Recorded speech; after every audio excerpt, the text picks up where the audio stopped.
For this post, Dissecting the Body of God with the Keys of Uranus, I was making sort of like a pun on The Anatomy of the Body of God by Frater Akkad.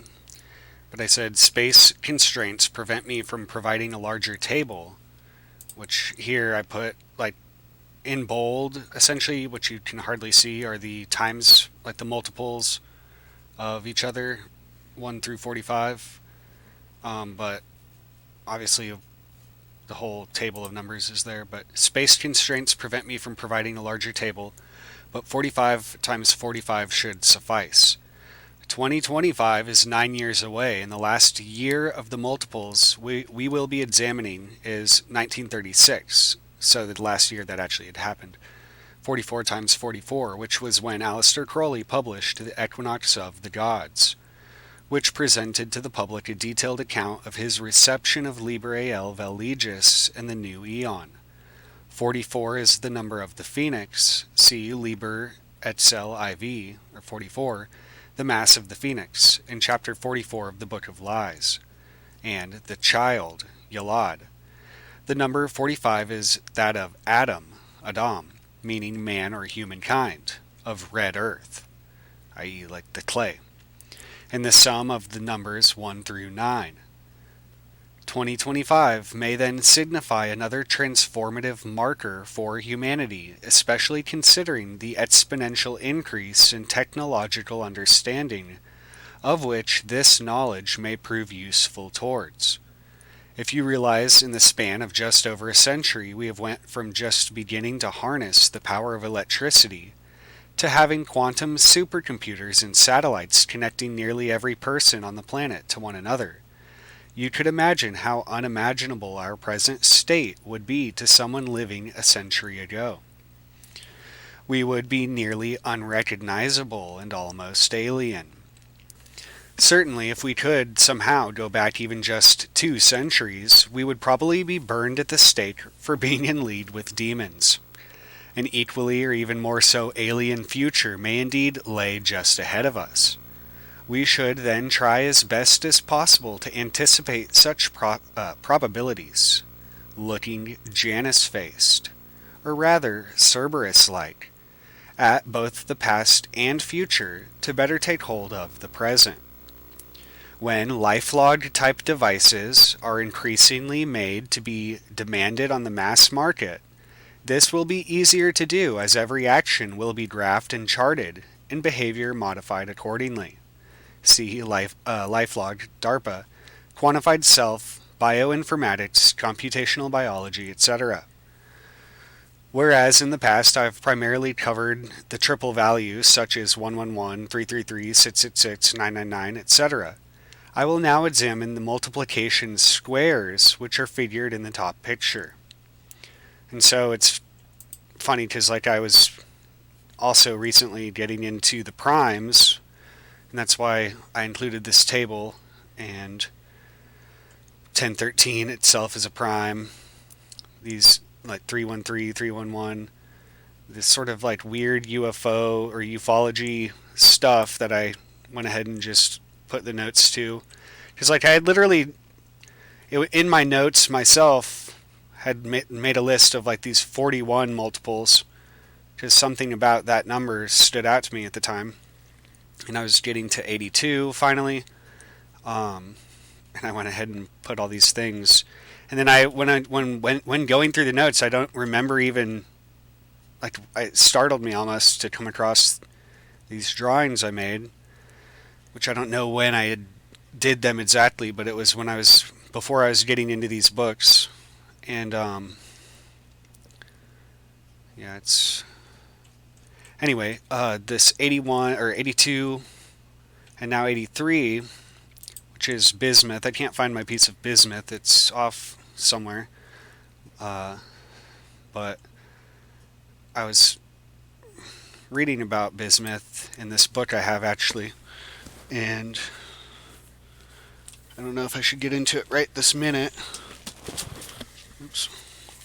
But this book, The Elements, A Visual Exploration of Every Known Atom in the Universe by Theodore Gray, caused me to remember how 82, which going back to 82, which also, this book I finally got recently, the Vajra Rosary Tantra, which I had wanted, but I couldn't find it for a reasonable price until recently. And it is basically 82 questions of Vajrapani for the Buddha, I believe. And it's funny because, like, and then I realized 82 it's like lead, but it's PB, which that comes from plumum. Plum being like lead being used to make things plumb, or like with gravity and the weight. But 82 is PB in Hebrew, Pei Beth. And so that stood out to me. But then, like in this book, which has more for lead than the other ones, or like page-wise and space-wise, it starts out with how bullets were made out of lead, and bullet is 82. But 83 being bismuth, I noticed this like heart, and it says bismuth heart cast for fun.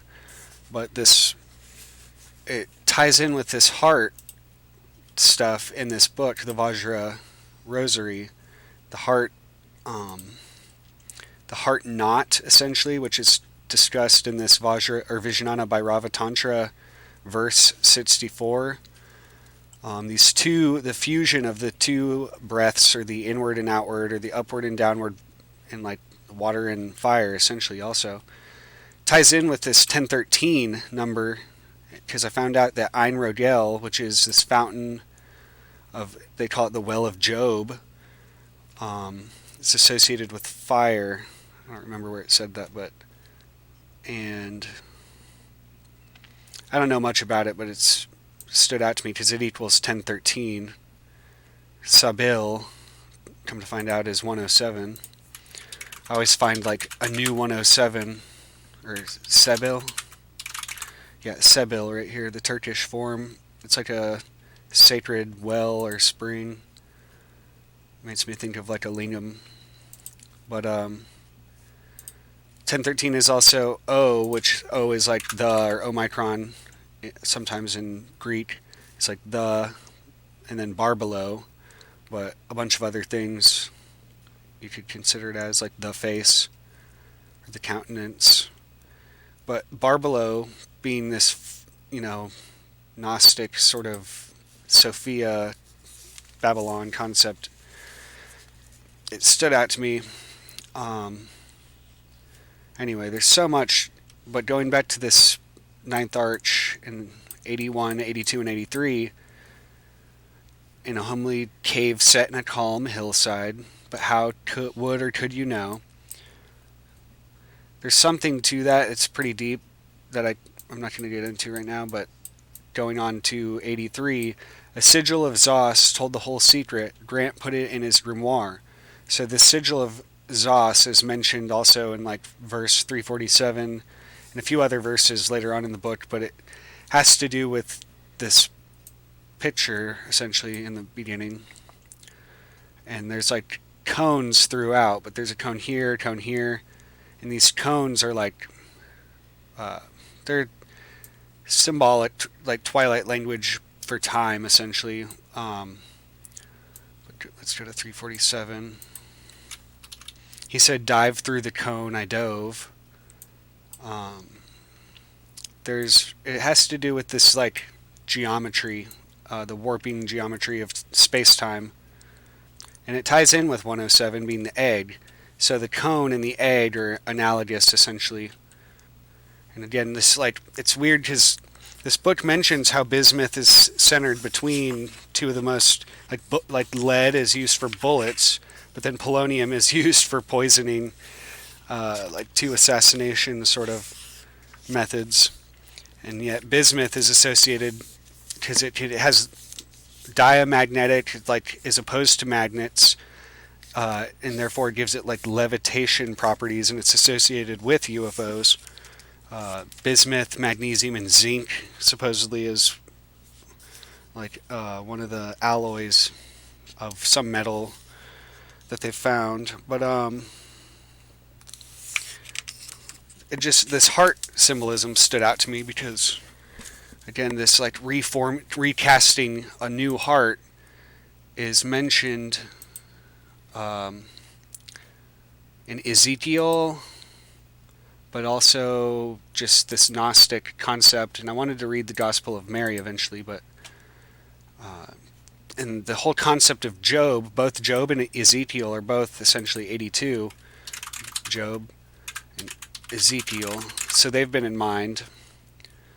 And this Hashatan, when you add that up, happens to be, Hashatan is one more than the 1013. So it's just funny how there's some weird pull towards this sort of awareness. Job, when you like add his name up in full, Aleph, Yod, Vav, Beth, is 555. That stood out to me because Job's whole story is sort of like Job and the retributive justice is 666. Job plus the retributive justice, or justice with essentially a gimel instead of a cheth. Oops. Job and the retributive. Nope, I got it wrong. Job, the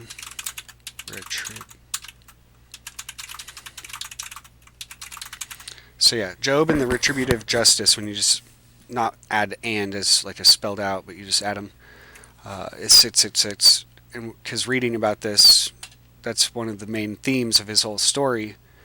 But again, this Leviathan and Behemoth stand out because it's like Malkuth, the material world, but with these forces that sort of intervene or interact. And 555 ties in with that whole like the Shamir and the laser, this like future technology essentially. I say future, but again, this advanced technology. But so yeah, bismuth stands out just being. Oh, and then reading about it brought up the Locard's exchange principle, which is how different things interact and always leaves a sort of a trace. But yeah, this flying saucers on the moon really is has the same contents. He apparently published it as this, and maybe it didn't do as well, but flying saucers from the moon and flying saucers on the moon, Harold T. Wilkins.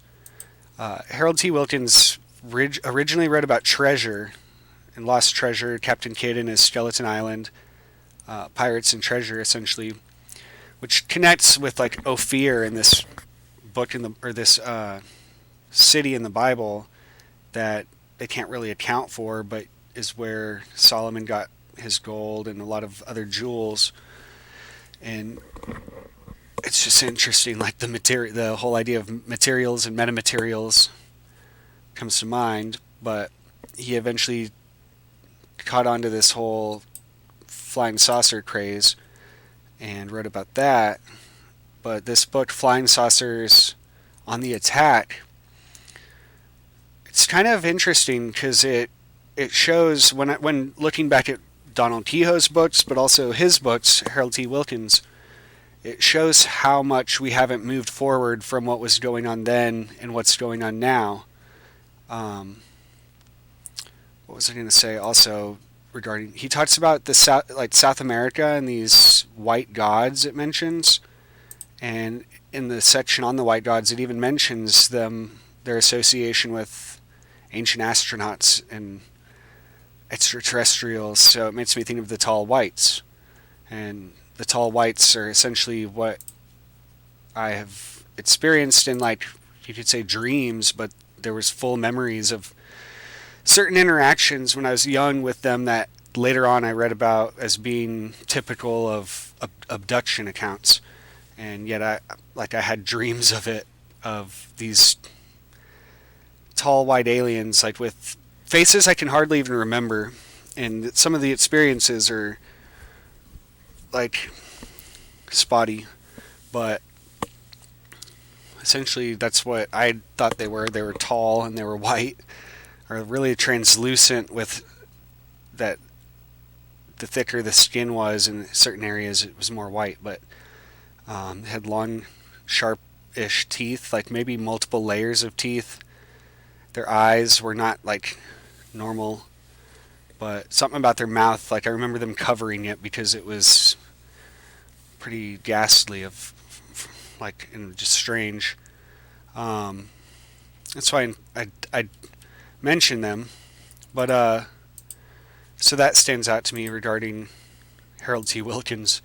But in this book, Flying Saucers on the Attack, Chapter 3 is called A Vast Bat-Like Machine, and that stands out regarding that whole triangle UFO situation, because the descriptions of it aren't necessarily like a regular, Aurora airplane that they try to chalk it up as.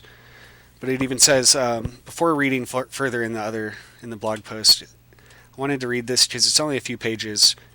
And it says, "The finger of fate moving over the dial of our own planet in the war years of 1944 through 45 ordained that many apparitions of unknown origin, single or in disciplinary formations, should soar into the skies of Western Europe and the Far East. But in the following year, 1946, the cosmic spotlight shifted to North America almost, it would seem, as if that vast continent had some peculiar attraction for these visitants. It might seem that they had observed far out in space some grave disturbance to the cosmic equilibrium emanating from dangerous experiments going on in this region of the war. As the Jupiterians in Mark Twain's Captain Stormfield's visit to heaven irreverently called our Earth, whose location they had great difficulty in finding on the vast and Brobdingnagian macrocosmic chart, in the Heavenly Archive House. In 1946, the phenomena, whatever they were and are, did not always take the form of balls, orange lights, or glowing spheres, but that of a very strange object with wings, described by one witness as looking like a huge bat." And they called the flying triangle or the black triangle, not just delta, but also a bat. Or like the bat. It appeared here, or high in the sky over San Diego, California. That's where my grandma and grandpa lived, like for most of all of my childhood. Between 7:85 p.m., which probably is, I don't know what that would. This is a OCR text scan, obviously, and I have the book. It's right behind me, but for it to be here, I'm just going to read it. On October 9th, 1946. At the time, many people were out on rooftops in the top floors of skyscrapers watching a shower of meteors. I have reports from 16 people in San Diego and neighborhood who say that they saw this queer object and who, not unnaturally, would be most indignant if you suggested that they were suffering from hallucinations or mass hysteria, or had misinterpreted some natural and astronomical phenomena like meteorites, the moon, or the planet Venus. These eyewitnesses number 7 men, 8 women, and a youth. 7 of these eyewitnesses say that the mysterious object had wings. They say it crossed the moon's disk, looked like an extremely long plane, carrying 2 reddish lights, and traveled at an amazing speed. It was bluish-white in color. So this describes actually these so-called drones that they're claiming they see in New Jersey, because they look like mantas, essentially, and they have red lights, but with wings, and bluish-white. One woman, whose name and address I have, said, "The strange object was certainly no plane. The wings, which moved, were too wide for any bird. Indeed, they were rather like the wings of a butterfly. The whole object emitted a red glow. Another woman and a man say the object looked like a bat, hooked, weird, and very large. One woman saw it from between two houses and said it took at least 80 seconds to cross that space, so that at that time it must have changed speed from very fast to slow. Two other witnesses who saw the same weird object from different parts of South California say it was stationary for some time. Then it moved slowly, accelerated, and left a trail of luminosity behind it. At that time, its motion was very slow.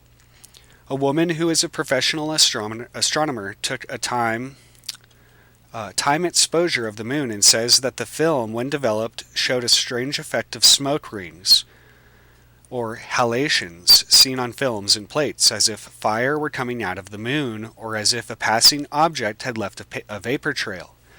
And yeah, they also have seen things come out of craters on the moon recently. The sum total of the eyewitnesses' evidence is that the strange object, which had the appearance of a spaceship, remained far overhead all night, considerably varied its rate of speed, and was alternately brilliantly illuminated and dark. There was also an occasional emission of a flash of light or a luminous jet of gases. Now, the statement of the bat-like appearance of this strange object seen high in the sky over San Diego, California, may be compared with the report made by Dr. F.B. Harris in the 1912 issue of Popular Astronomy. In the evening of January 27, 1912, I saw an intensely black object, like a crow, poised upon the moon. I estimated it at 250 miles long by 50 miles wide. I cannot but think that a very interesting phenomenon happened. Signor Rico of the observatory at Palermo, Sicily, wrote that on November... who knows what that is? Let me look really quick. There's no reason not to look. So, right here. November 30th. So, yeah, it turned into go. At 8 a.m., he saw winged bodies in two long parallel lines slowly traveling, apparently across the disk of the sun. They looked like large birds or cranes. Note, he meant traveling out in space beyond the Earth. I note, too, that Miss Ella Young, an American authoress, wrote to Mr. Medlane, who has devoted much time to the investigation of these remarkable phenomena seen at various dates in the western and eastern states of the USA. I believe I saw a spaceship early in 1927 at the Casa Madrona Hotel, Sausalito, Marin County, California. I was, one morning, sitting outside the hotel thinking of nothing in particular when I saw a cigar-shaped craft shoot out of a cloud beyond the bay and across the sky towards Tamaulipas. At first, I thought it must be a U.S. airship, but soon changed my mind. It was not shaped like the Akron, NB, a well-known U.S. dirigible airship in the 1920s. Oh, note by the author. It was long and slender, of yellow color, and traveling at great speed. As it came opposite me, it seemed to progress by alternately contracting and elongating its body. So again, some of these looked like large, like macroscopic or macrocosmic forms of biological, often even like oceanic, the ways like jellyfish move and stuff. And the whole cloaking of the octopus comes to mind as well. One cannot, however, join the lady in her fascinating conjecture, albeit the Project Saucer of the U.S. Air Force says, humorously, that its experts... I should probably just read it here. That its experts have remotely considered the possible existence of some strange extraterrestrial animals. And I was just thinking the lights can be explained also by the sort of photoluminescence or bioluminescence, of sea life. Since many of the flying saucer objects described as seen over American territory acted more like animals than anything else. that the strange sky ship she saw came from a world fairly close to us but invisible, and that they have spirited away whole ships with the crews and humans and even dumped a whole cargo of sea serpents and prehistoric animals on our Earth. This was the sort of thing so often said with a wink in his sardonic eye by the late Charles Fort, in relation to mysteries like that of the Mary Celeste, this boat that washed up with nobody on it. He seemed to enjoy guying his true believers, as apparently he deemed that one true believer was worse than 10 prophets. She further adds what is undoubtedly a repetition of other quite true observations made by people in Europe and America both before and long after 1927. In October 1946, I saw a most brilliant light break out of the sky soon after sundown. It lasted a few seconds and was not a meteor, nor came from a burning plane. Nothing then fell towards the earth. A friend was with her, she adds, when on December, let me guess, 30th?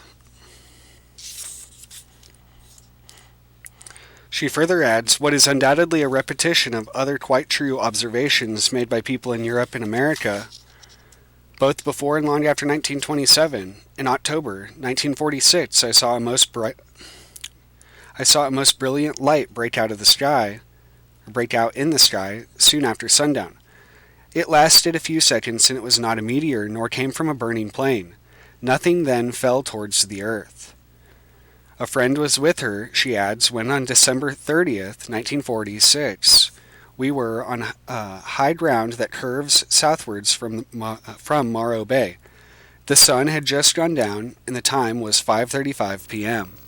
when suddenly a dark object appeared in the sky. It came forward and grew more distinct. On the golden lit sky it looked very black. It came forward head-on and had a bat-like appearance, owing to the curvature of its wings. I am not sure if there were motions at the extreme tip of the wings, but the strange machine seemed to stand still for several minutes, and its form was very distinct. Suddenly it either lowered itself towards the horizon or the bank of cloud mist, made an upward movement, maybe.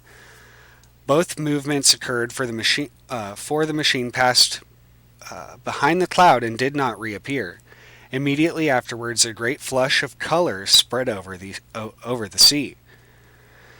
The woman with Miss Young at this time corroborated the statement that the strange machine hung poised in the air for more than 5 minutes and had wings curved like those of a bat. What was this mysterious object that hung all night in the sky over San Diego? Was it a spaceship? Some of the eyewitnesses thought the machine was being navigated, but not in the manner of an airplane. Mr. Mark Probert, who was in the company with a youth named Fernando Estevano, when the weird bat-like winged machine stood high in the sky over San Diego on the night of October 9th, 1946, volunteers a statement that he apparently obtained from some psychic or clairaudient source in California. The source says the machine comes from some planet west of the moon. But how in outer space can one orient a planet and speak of spatial compass points? This is a difficulty of orientation, one of the perplexing problems, by the way, that will, in the years ahead, confront navigators of some type of rocket or atomic power-driven spaceship when it quits the Earth on a voyage to Mars or Venus or Jupiter. Mr. Probert tells us, the strange machine is called the Corrida. It is attracted at this time because the Earth is emitting a column of light which makes it easier to approach. The machine is powered by people possessing a very advanced knowledge of anti-gravity forces. It has 10,000 parts, a small but very powerful motor operating by electricity and moving the wings, and an outer structure of light balsa wood coated with an alloy.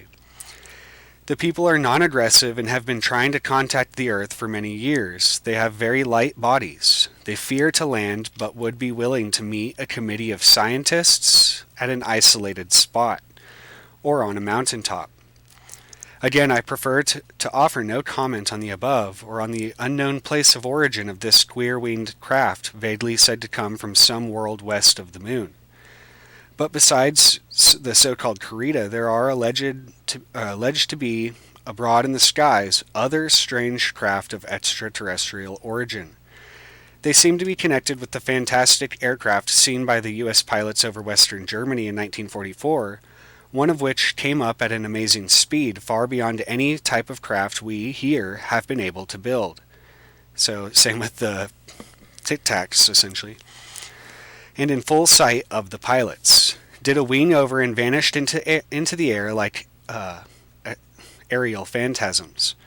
Before rejecting this story out of hand, I may warn the reader that later on in this book, he will be given a short account of recent radar detections of invisible machines in the sky, which, when a pilot who saw them on the radar scope as images of blurs and lines corresponding to those of normal aircraft, would reflect, went outside to look for in the sky, he was amazed to discover were invisible to the eye. We may live in a much stranger universe than the orthodox scientist supposes, and there may be other invisible phenomena besides the filterable virus, electromagnetic waves, or ultraviolet rays. It does not follow that because mysterious objects are not visible to the naked eye, therefore they do not exist, and are mere psychological or subjective aberrations. This type of flying saucer is alleged to be controlled remotely from a mothership called the Loka, alleged to come from an Etherian world. The mothership is operated by a screw mechanism, so again, coils or cones, spirals, and atomically generated power. It transmits to the smaller disks beams of high frequency from a transmitter panel. The smaller disks automatically send back data of observation which are recorded on the mothership, and the recording disks flame into incandescence and burn out by the operation of wires which set up a white heat. So I don't know about that, but the world from which they come is beyond the normal spectrum of visibility or any tangibility, or the wave frequency of color or sound as we know them on Earth. The satellite disks are small, but the brain ship which directs them may be up to a half-mile wide. This Etherian world is alleged to be inhabited by men of very advanced scientific knowledge, and they are alleged to use nuclear energies derived from fissioning the atom by chain reactions. They are said to be not hostile, but will attack if they deem themselves menaced. The mystic quarters in the USA from whom this information emanates further say, if there is another world war using nuclear energies, these mysterious cosmic craft may be forced to intervene. For the release of radioactive forces from atomic bomb explosions has rather seriously disturbed the universe. These Etherian beings are up to 15 feet tall. Any intervention would be impersonal and impartially directed. No sides would be taken. Why do they now appear in the skies of Earth? They come always when a civilization has reached a peak and seems destined to collapse. Their purpose is to collect, examine, and record the achievements of that culture and civilization and its scientific discoveries, much as the anthropologist concerns himself with the culture of primitive tribes and vanishing races. All past civilizations on Earth have had their day and perished. Very naturally, rational people, whether they have scientific training or not, may, on reading the above, offer the same comment that the playwright Somerset Maugham makes on the mystic Asian theme of karma and reincarnation. It may be logical, but to me it seems incredible, and as regards the alleged existence of Etherians or invisible beings or some unseen world of living, thinking, and scientific entities that may lie all about us, the reader must believe it or not. All I can say is that at this time such a theory is unproved and perhaps unprovable. It is obvious that, so far as any objective knowledge of these strange and elusive craft in our skies is concerned, most folk will rightly demand physical contact with the entities that may be aboard them, or the capture of a forced down flying disc that can be examined. But here one has to make the rather big assumption: if the powers that rule either America or Europe will permit that examination and investigation to be publicly known. We may, however, consider the parlous case of one of these alleged entities who may assuming he can endure and survive the pull of terrestrial gravitation, have been jettisoned from such a cosmic machine, force landed and smashed up in some remote spot. We may assume that in the concussion, he has lost his memory and is found wandering stark naked in this dawn of a summer day in the outskirts of one of our big cities. Perhaps the forces let loose in the breakup of the flying saucer may have had on him the effect suffered by unfortunate soldiers in the world wars, who were close to the concussion and blast of a shell, namely that the onde choc in the blast had torn away whatever protective gear or clothing he had.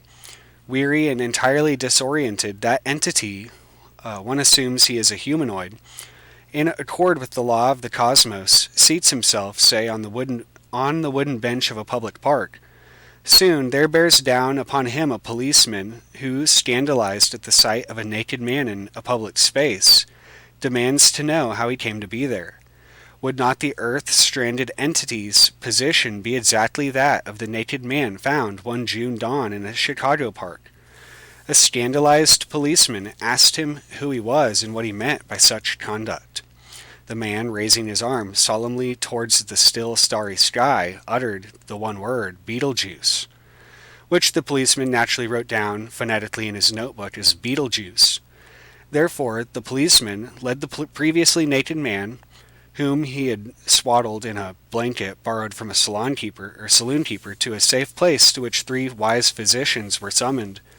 Both the man and our stranded saucer entity would find grave difficulty in convincing the keepers or the medical superintendent of a mental hospital that a mistake had been made. So far, the weight of the evidence is that these weird discs do not desire any close contact with us. They are elusive. We may recall the fate of Wells' Martians and their machines with the great heat ray. What killed these beings with brains and no bowels was not the British Army or the embattled British Navy, but the pathogenic germs of an evacuated London. It may also be, how can we yet know, that these mysterious things may be directed by intelligent organisms not in the shape of man. In favor of the theory that these entities may be human or humanoid is the essential unity of the cosmos. The elder races, whose cosmogonical theories are garbled in Genesis, had a perception of the truth when they said that the great unknown made man in his image, and who, in order to communicate with him, if they wish to communicate, may have to devise some mechanism of radiological type that will do the communicating for them. H.G. Wells once wrote a flesh-creeping story about sabas or ants in Brazil, which, under the leadership of very intelligent ants, overran the whole of that vast country, rendered of no effect the use of artillery and warships against them, and even planned to cross to Europe and Africa. Such a theory may appeal to astronomers like Mr. Howard Shapley, who say that only insects may inhabit Mars. But however fantastic such notions may be, let us remember more than one fantasy of H.G. Wells was later realized. I don't know, I find that interesting. I also realize that Shemyaza,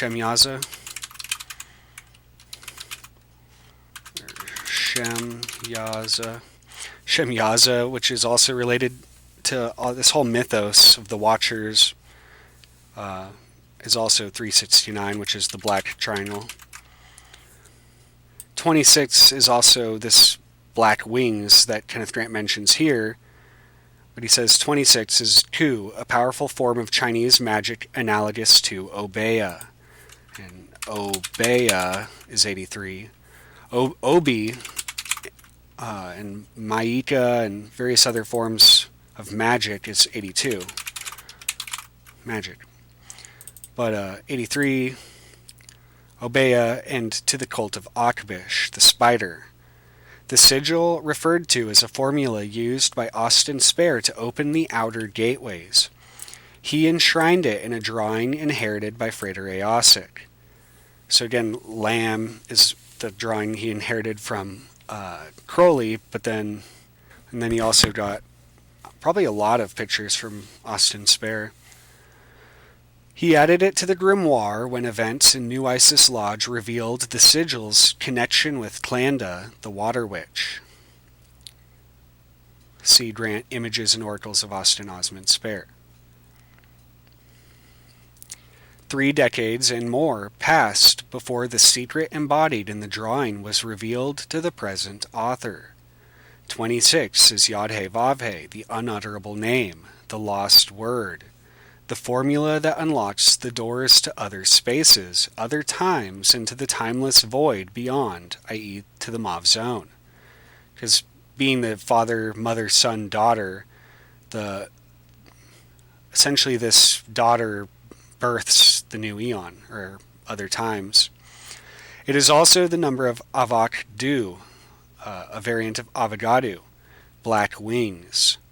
Concerning Yod-He-Vav-He, the Masonic pundit Albert Pike declared, its reversed form is said to be the true name of Satan. See Pike, Morals and Dogma, page 102. This is also page 102. The Kabbalists Lay and Bond cite 26 as one of the 3 particular numbers which give a very close approximation to the truth. See Lay and Bond, Gematria. The other 2 numbers, 71 and 97, enumerate respectively lamb and a Gnostic formula for traffic with denizens of other dimensions. 97 is also the foundation of the Greek tetragrammaton as iota, epsilon, omicron, upsilon, which enumerates as 485, 5 times 97. It is also the number attributed by Crowley to his written account of the Amalantra working, before he put it as 729. So there's definitely like a ufological element to this, but then there's a sort of like basic, a mundane element. I would say witchcraft, but Obeah. It makes me think of the essentially geomantic basis of voodoo, Obeah being really not voodoo in particular, but allied with that. But what's also funny is how 83 is king, and then the reverse of 83 is also witch, as 38. And so it makes me think again of the Divine King of England, or the Divine King in England by Margaret Alice Murray, and her theory, her thesis really, Murray's thesis being 666, but then all of the things regarding, like she also wrote the splendor that was Egypt, and the whole king of Egypt motif, and then all of her stuff regarding witchcraft and the witch cult. It's just funny, the formula of reversal regarding that, which could connect with this by the coming together of the 2 breaths, either within the heart or outside in the end of the 12. Finally, when they come to a halt, the yogi experiences the reality which is the vessel of the emergence of the knowledge of the equality of all things.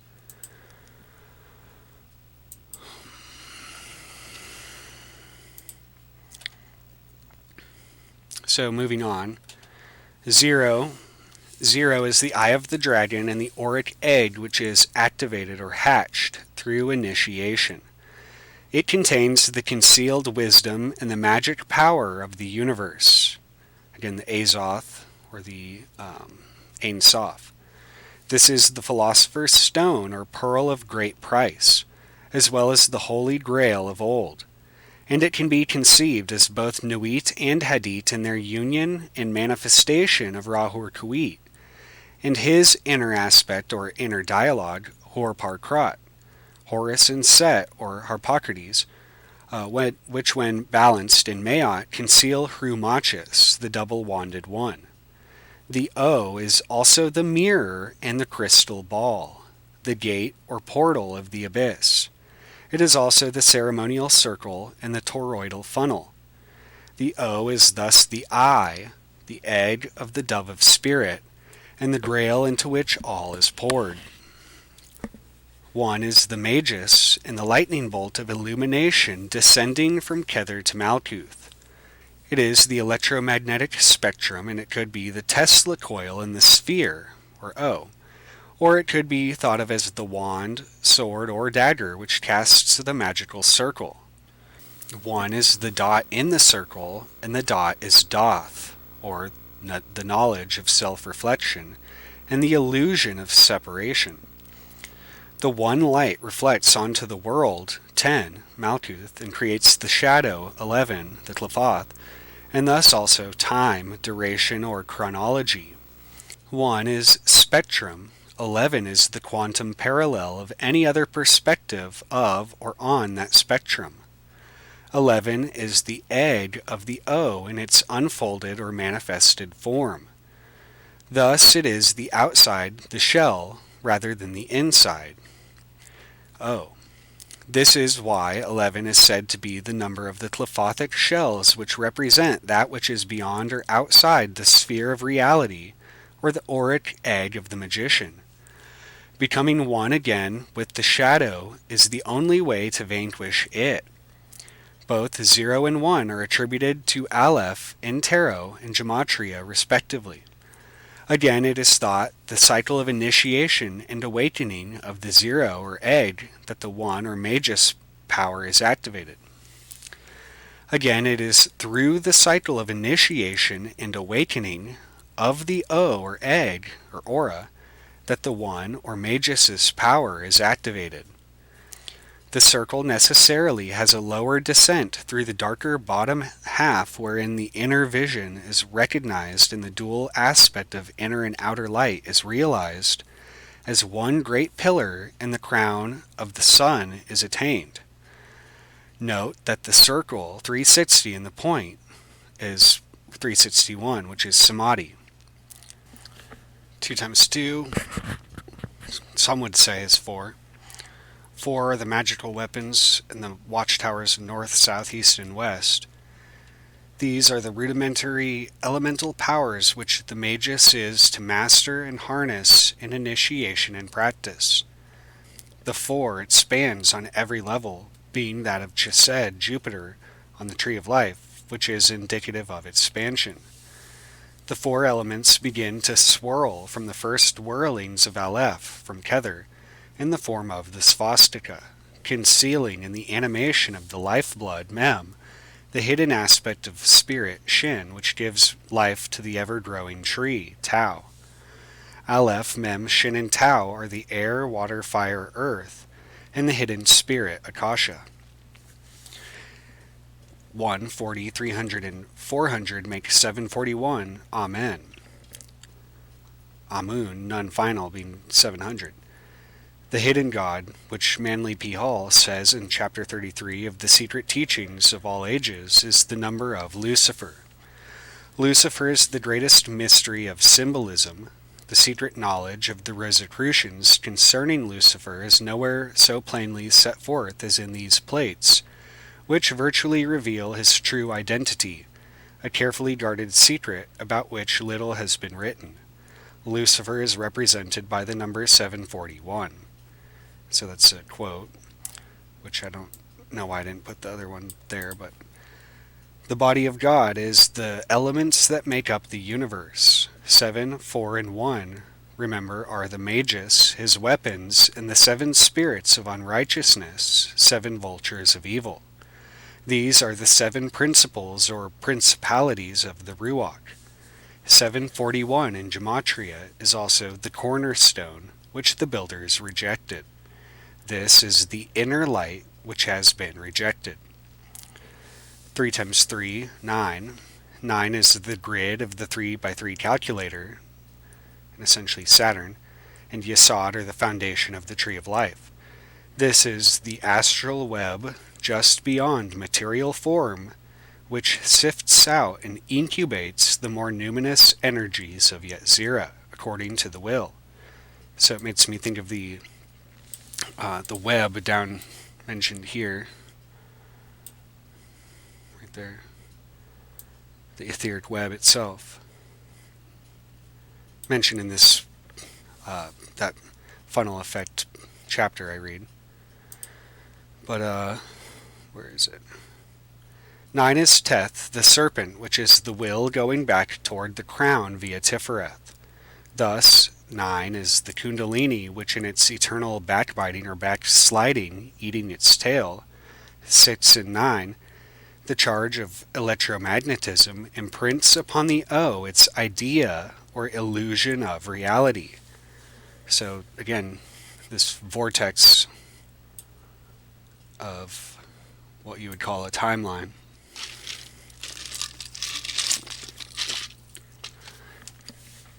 And the O thus becomes the germinal seed, which is sown in the lunar cycles to achieve the best taking root.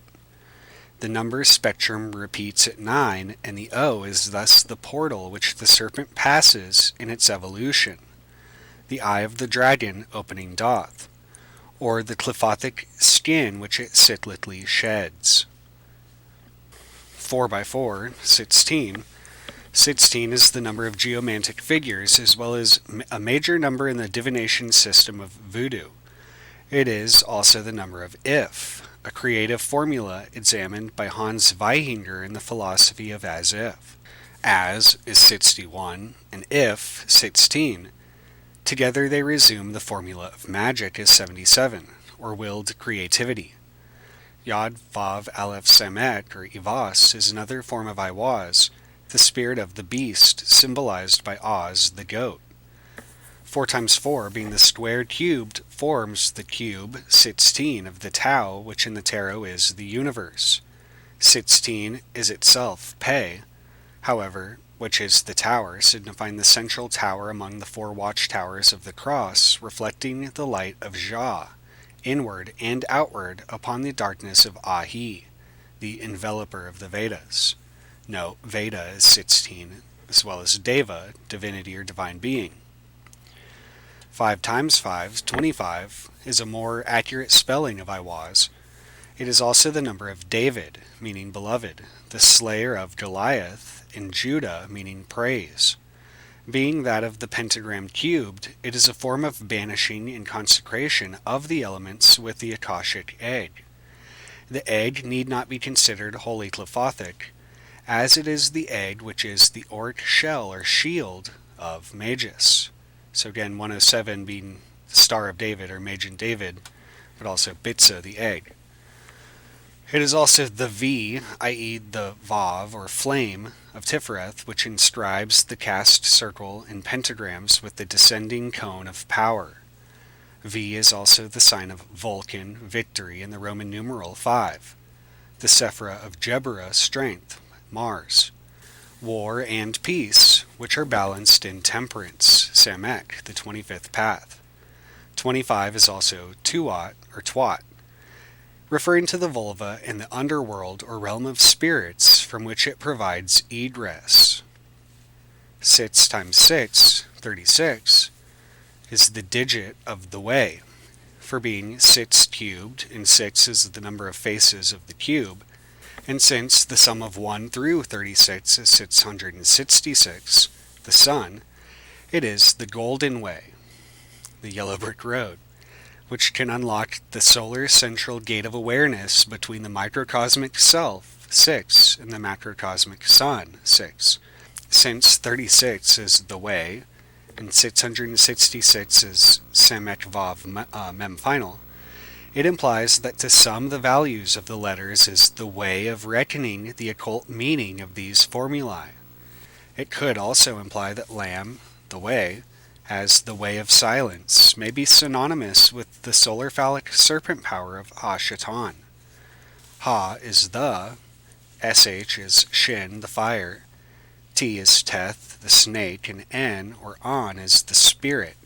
Thus, Satan is the spirit of the fire snake concealed in the spark of 6. Note also that the original form of Lam is in the letters LM. See the portrait. Thus, LM, the way, enumerates to 666 with Mem final. Well, it's not that thus, but it's just ironic that when you consider LM as instead of LAM, makes the formula perfect. But 7 times 7, 49, is Al-Chi, or Al-Ki, the living god, in the temple of the living god, once called the Iket, i.e. the Great Pyramid, is 49. 49 is also the number of Mage, with his 7 spirits of unrighteousness and 7 vultures of evil. These are the archons or eons of the hebdomad, which are spoken of in the Bible. See Ephesians 6:12.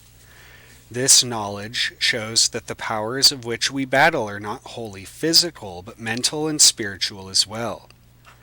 49 is a number used in the calculations of John Dee with his 49 tables of Liber Logaeth, and 48 keys or calls.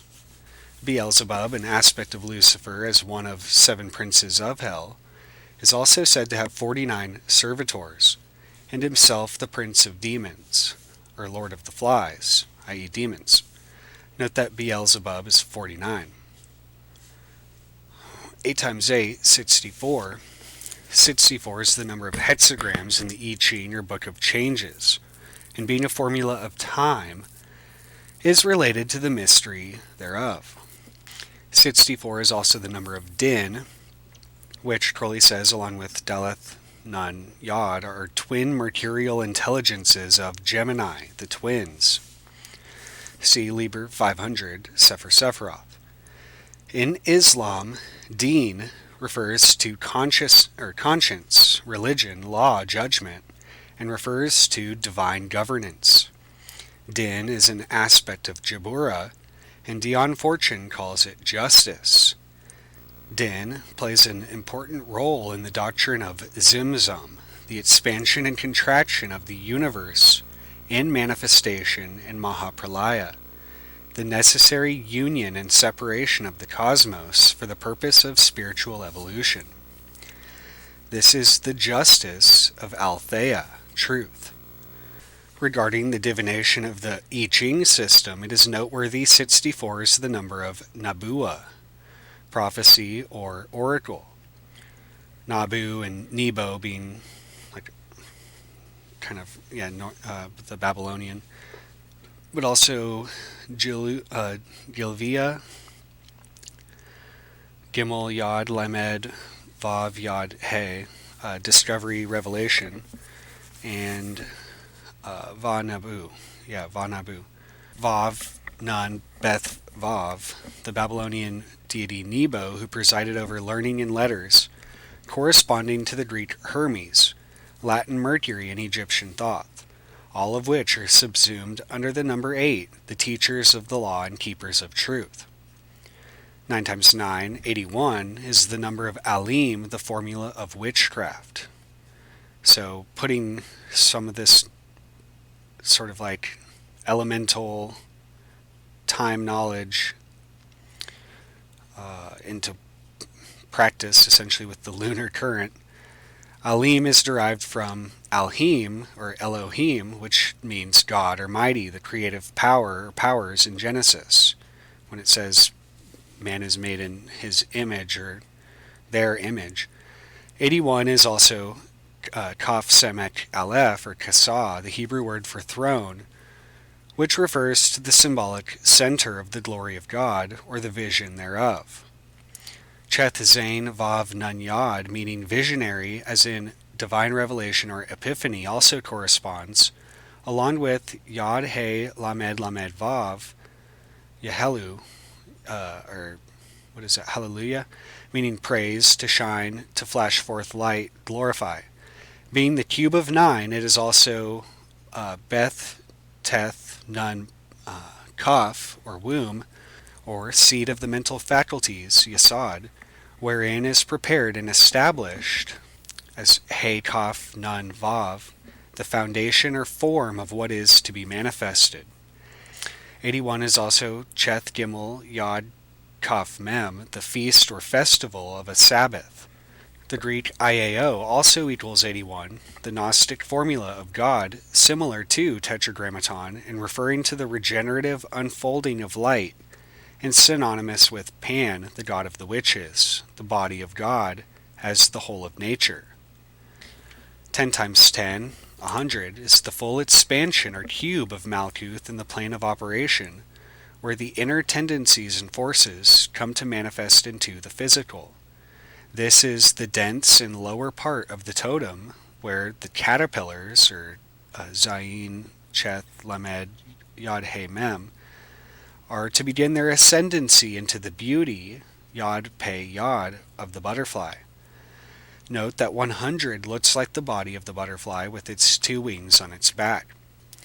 The 100 is the holon, or Cheth, Vav, Lamed, Vav, Nun, which contains in each part the whole of the fractal. Kaf Lamed, Kol Kol, means to organize, plan, measure, support, and Kaf itself is the hand by which this is done, as Kaf Pe. This is the plane of work upon, on the ground, as Ol, the root of Olam, world, which we are to earth what is within. Also, 100 is the number of Maya and the illusion of materiality created in Kaf, the back of the head. 11 times 11, 121, indicates the breaking open of the egg containing Malkuth and the onset of the experience known as Samadhi, or mystical union.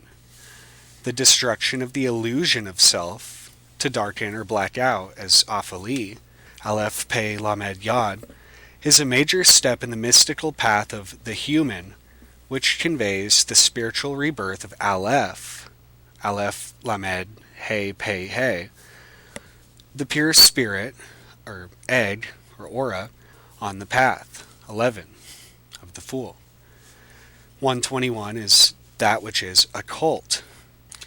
Occult spelled with 2 gimels for the C, or Semek, Mem, Vav, Yod, He, hidden, unseen, beyond the threshold of mind and Malkuth, signifying the hidden knowledge of Doth and death, which is possessed by Satan. So, Satan, or Satan, the archetypal prince of darkness who bears the secret light of God. 12 times 12, 144, is the conjoining of the 12 hours and 12 signs of the zodiac in micro and macrocosmic combination to form the light of Theon, the fire from heaven, which is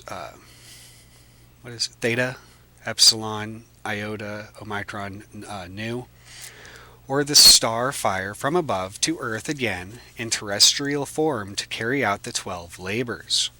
144 conceals Emephet, the first principle of the soul, and the One, which has become many for the sake of all.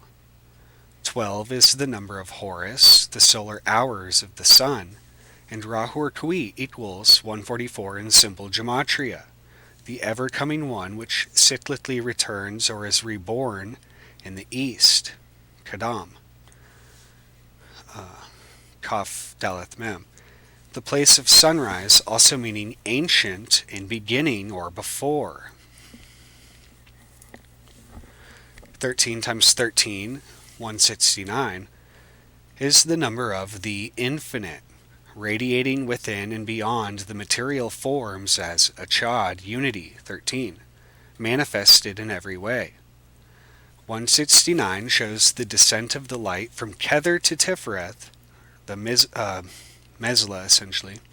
So wait, I kind of worded that weird, but 169 shows the descent of the light from Kether to Tifereth and reflected in Yesod. Thus, it is the direct ray of light in the force of Ahaba, love, also 13, another form of divine union. The Sioux Lakota conception of the divine or the Great Spirit is known as Wakanthanka, and can also mean the Great Mystery. 169 is also the Hindu Kalahansa, the Swan of Time, which also continually gives birth to the universe. 13 is thus the axle of time, or samsara, which in the zodiac is represented by Ophiuchus, who holds the serpent of time. 14 times 14, 196, is the number of the Illuminati, the illumined ones who, with the eye of the dragon, can see beyond the material plane. 14 is the number of the Hebrew word zahab, zain, he, beth, gold, and therefore it is indicative of that substance used to sustain the mystical vision. There are said to be 14 domains of Amenta, the place of the dead, which is 14, which is also the death card. And the astral body is said to be developed by age 14. 14 is 7 plus 7, or the light in its reflection, thus being also the number of the id, or Yod Daleth. It is further symbolic of that usually hidden aspect which is imperative to be aware of for full control of the will, the darker half of the iceberg, or O, the subconscious.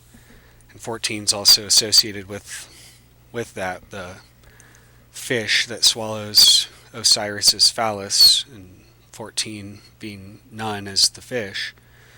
Nun is the 14th letter, and in the tarot corresponds with death, the process of transformation and awakening of the Bodhisattva, which that's actually a misspelling, but at the time I didn't know the whole Bodhisattva being 1D. 15 times 15, 225, is the number of the goddess, and 15 is also a number of the goddess. See Aleister Crowley and the Hidden God by Kenneth Grant for more details. 15 is symbolic of the body of Nuit, the O of infinite space. O cubed becomes the sphere or cell of the vision of Ayin, the eye. It is also the drive and movement of the winds, the He, Resh, Vav, He, or is that Cheth, Vav, of the Ruach, the Ha Ruach, and RHK, Ra or Kuit. One of the oldest forms of the goddess is known as Ta-Urt, the mother of generations associated with the tarot. Ta-Urt is a form of Typhon, and it's associated with the hippo, essentially, especially in that tarot card, who was also sometimes figured as the devil in the tarot. And there's actually 3 different forms of, the devil, I believe, also in the, the Wheel of Fortune, being the mother of all monsters. These dark monsters are the Nephilim, or Ha Nephilim, being He, Nun, Pe, Yod, Lamed, Yod, Mem, or fallen ones, which are alien, the Ha Yazir. There is a spelling where it's Cheth, Yod, Zain, Resh. The alien, stranger, or creature from outer space in regard to Malkuth in the terrestrial field of operation. 16 times 16, as 256, is the number of the ritual. 16 being the number of Pi, or Pe, the tower, signifies the power of the Kundalini, the Para, which is ritualistically awakened and caused to rise up the spine. Thus, 256 is also a number of the sex magic and the cosmic act of evolution, which it was originally intended for. 256 is of major importance in the Ifa divination system, and it represents the new Mayat space, or magical matrix extending beyond terrestrial space, Nu, to the cosmic gulfs outside, Mayat. Path 16 of the Tree of Life is that of Vav. 16 is that of Vav, which connects Chesed and Chakma, which typify again terrestrial space, the blue sky of Chesed, and outer space, the starry wisdom sect of Chakma, beyond the abyss. 256 is also 107 space, i.e. the egg of space, or simply the thought space of mind. It is also the O space gate, through which the outer ones may traverse via the alien space egg or balls of light. So again, this elemental, metallic connection, because I don't know, there's something to 256, and when I looked into the connection between like voodoo and metals, geomancy and supercomputers and stuff, I found out that the Cray guy of Cray Supercomputers would dig in his backyard and supposedly get inspiration from what he called like goblins or elves or something, but it's just funny. That's what it makes me think of. This the geomantic intelligences being stored in minerals, essentially. Note that 1 less is 255, which is the number of the architect of the tower, which connects the vision, O, to the stars, Zadi, the star, X. This is the alpha omega which binds the 1 and the O, the phallus and the Kittayus, or the soul and God. 255 is the number of this epistemological technology that allows for this to occur via allegory. Epistemology is the theory and study of knowledge. Thus, everything flows together as nun he resh, albeit in infinitely different directions. The knowledge of these flows is the knowledge of the kalas, of which there are said to be 16, and the knowledge of how to utilize their effects constitutes the knowledge of magic, sorcery, and witchcraft. Ha-kasmim. So, it makes me also think of how the 256, as Tau He He, 256 is 666, so the sequence of the kalas, in their, the whole, again, the 360, or the circle being 666. 17 times 17 is 289, which is the number of the star. And then also tarot itself, so the star standing out with the tarot. And then also the fact that 17 is related to Arctos and Ursa Major. But 17 is that of the star card of the tarot. 289 is also the Greek eidos, meaning form or idea, that which is focused and projected in the human psyche from the cobs or stars. So again, this connects with the funnel effect.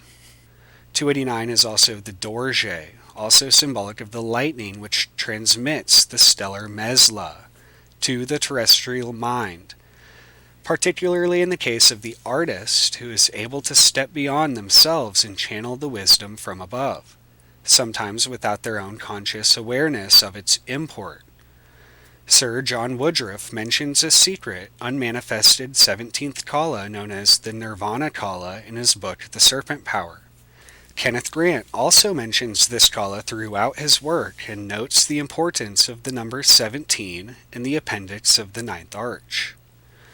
Being, and essentially going with the vortex or cone of power, which is also in the appendix, kind of probably also connects with the funnel effect. Being the number of the Tantra in the sex magic kala, 289 contains the secret or mystery, Beth Resh, Zain, Yod, Kaf, Nun, of sex magic and liberation, Pe, Teth, Resh, or Nirvana, as it is both the eidos or form in the Tantra which destroys it to be reformulated. 289 is thus a formula of the Eon of Zain, typified by the Silent One. The Eon of Zain is, again, going with the tarot, that sort of eon outside of time. And Kenneth Grant talks about it in Outside the Circles of Time. 18 times 18 is 324, the number of Metatron, with the Yod, who, being the archangel of Kether, represents the spiritual within the material, as Kether is in Malkuth and Malkuth is in Kether. 324 is the doctrine of Arya Jnana, the highest knowledge, which is Agno, pure, and immaculate, as Metatron is the scribe of God, who eternally writes names, essentially, in the Book of Life. Life is Chi, 18, in both Hebrew and in the Chinese system, which equals 18. The 18th Atu is the moon, which is pointed at by Buddha, and the chi moonlight that is associated with Shekinah, the indwelling spirit. 19 times 19 is 361, which shows the supernal triad separated from the Ruach and Malkuth. So sort of tree of life. The universe, in its divisions of ether, astral, and material, or soul, spirit, and matter, sometimes soul and spirit are interchanged. But 361 is the solar number of the circle and point, 360 with the point, which symbolizes the sun and samadhi. It is the power of the concealed wisdom of O Arithmos, the numbers, which when realized enables one to better reify the will, the sun made flesh, or sarks. Thus it is the number of the Lord of Malkuth, Adonai Ha-Aretz, as well as the ruler of Saturn. And 20 times 20, 400, is the value of the letter Tau, the cross, or Upsilon in Greek, the Y cross. In the tarot, the universe is the micro and macrocosmos merged and awakened, the opened eyes of Draconum. The Draconum, or dragons, confer the power of Kashape, or Kashaf, magic. Kaf, Shin, Pe. 20 is, however, the Atu of the sun, the heart of flame, which is the will manifesting to itself in the world. A title of Yasod is Masutiel, or Mashutiel, Mem, Shin, Kaf, Yod, Lamed, meaning intellectual or enlightened, referring to the center of the Dracontia, or eye of the dragon, which opens and closes the forces of Ruach to Malkuth in the art of the magical acts, Ayin, Shin, Yod, Kaf, which resonate with the will. The dragon also symbolizes the darkness of the subconscious and all its forces beyond the sense, which constitute the primary forces to be used by the mages. 21 times 21, which shows the reflection of 12 times 12 being 144. 441 is the number of the spider magic of the Zotherians. See the Voodoo Gnostic Workbook by Michael Berteau from 1988, who inhabit the invisible landscape of Zotheria, a sector of the astral plane said to be an empire based entirely on magic.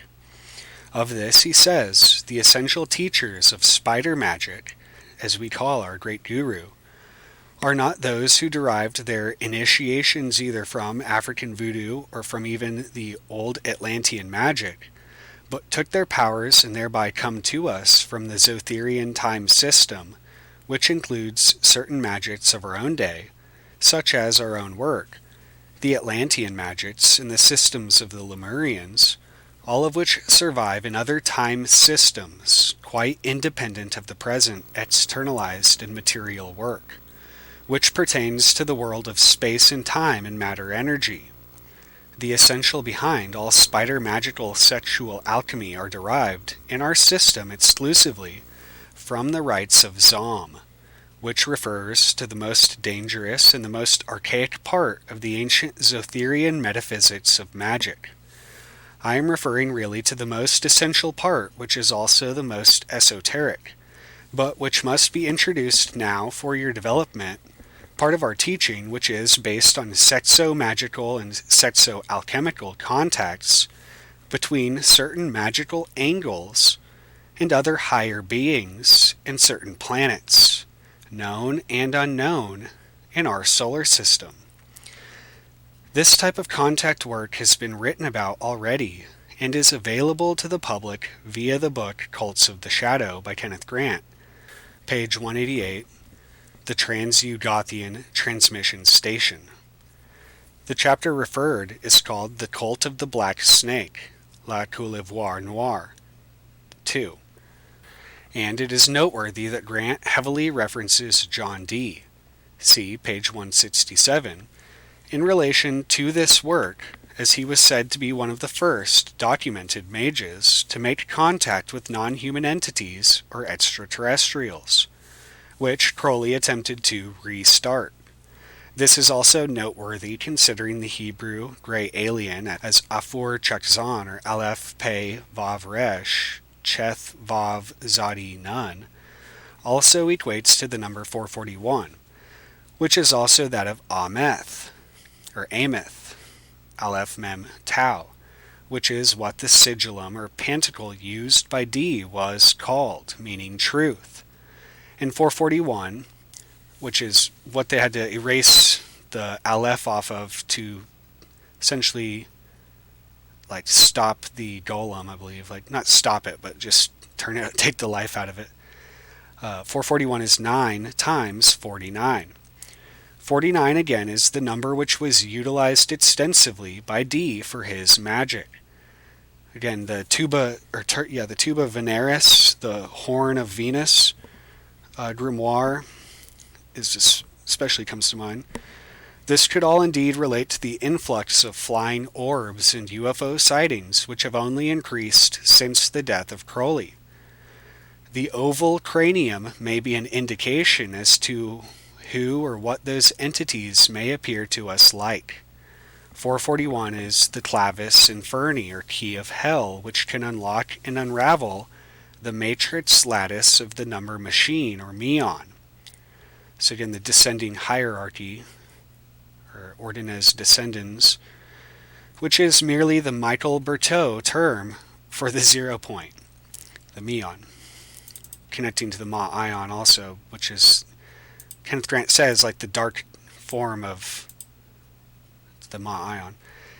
If 22 can be taken as the full circle, which it's referenced as, 400 as the X or cross, then the mark of the beast or wheel, or O and the X, which is the mark of the beast and the gate of Thoth, this marks the gate of hell or Zotheria. 22 times 22 is 44, being the square of the Hebrew letters is the number of numerology par excellence. The number book is too large to put in any as of yet adequate medium, but a website is currently in the beginning of production. This treatise is merely a tiny tip of that iceberg.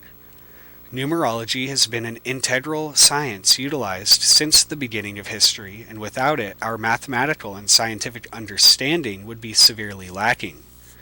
Pythagoras is said to have claimed that all is number, and that number rules the universe. In a way, numerology can be conceived as a type of alchemical psychology, wherein the patient is able to integrate the seemingly disparate aspects of the self into an interlinking and self-connective whole. 484 is the Holy Spirit which inhabits everything. And in Eastern terminology, this would be called the Hiranyagarbha, or golden egg or womb of the Spirit, and the golden number. Regarding the flying orbs mentioned above, it has been surmised that at least some could be, or that what some could be, is plasma, the fourth state of matter. And thus the Holy Spirit, or Hiranyagarbha, may be a Merkabic plasma orb. Note the Hebrew for bubbles, Beth, Vav, Ayin, Vav, Tau, or globules, also correspond. 484 resonates with the Hermetica or teachings of Hermes, Hermetica, magic as well as conjuration. 23 times 23 is 589, which is the number of time in full, as Teth Yod Mem He, and more precisely the specific date and time. This is the nature of Zotherian spider magic, which utilizes alternate timelines for extrapolation and navigation of visionary information from various paths and tunnels of the tree. Dendro being essentially dendro, a tree. 529. To be used as magical powers. Every number is important here as a necessary angle, and so count, 529, each and allocate their vibration and what other ideas and entities vibrate therewith to better understand and utilize its essence. The number 23, which I was just thinking of that movie, it makes me think of so many other things just reading this whole post, but it's so much I don't want to just go into. But the number 23 is said to be a mystical representation of the lost or hidden letter or tarot card. So I was just going to say, like, there's like lost and hidden movies such as like Shazam, or at least people have like this memory, but it could just be obviously conflation with Kazam, but there are like certain reasons to believe that he could have just had it pulled off the market, but who knows. It could have, like, I think it was just like a seasonal special that there's no physical copies of, but who knows.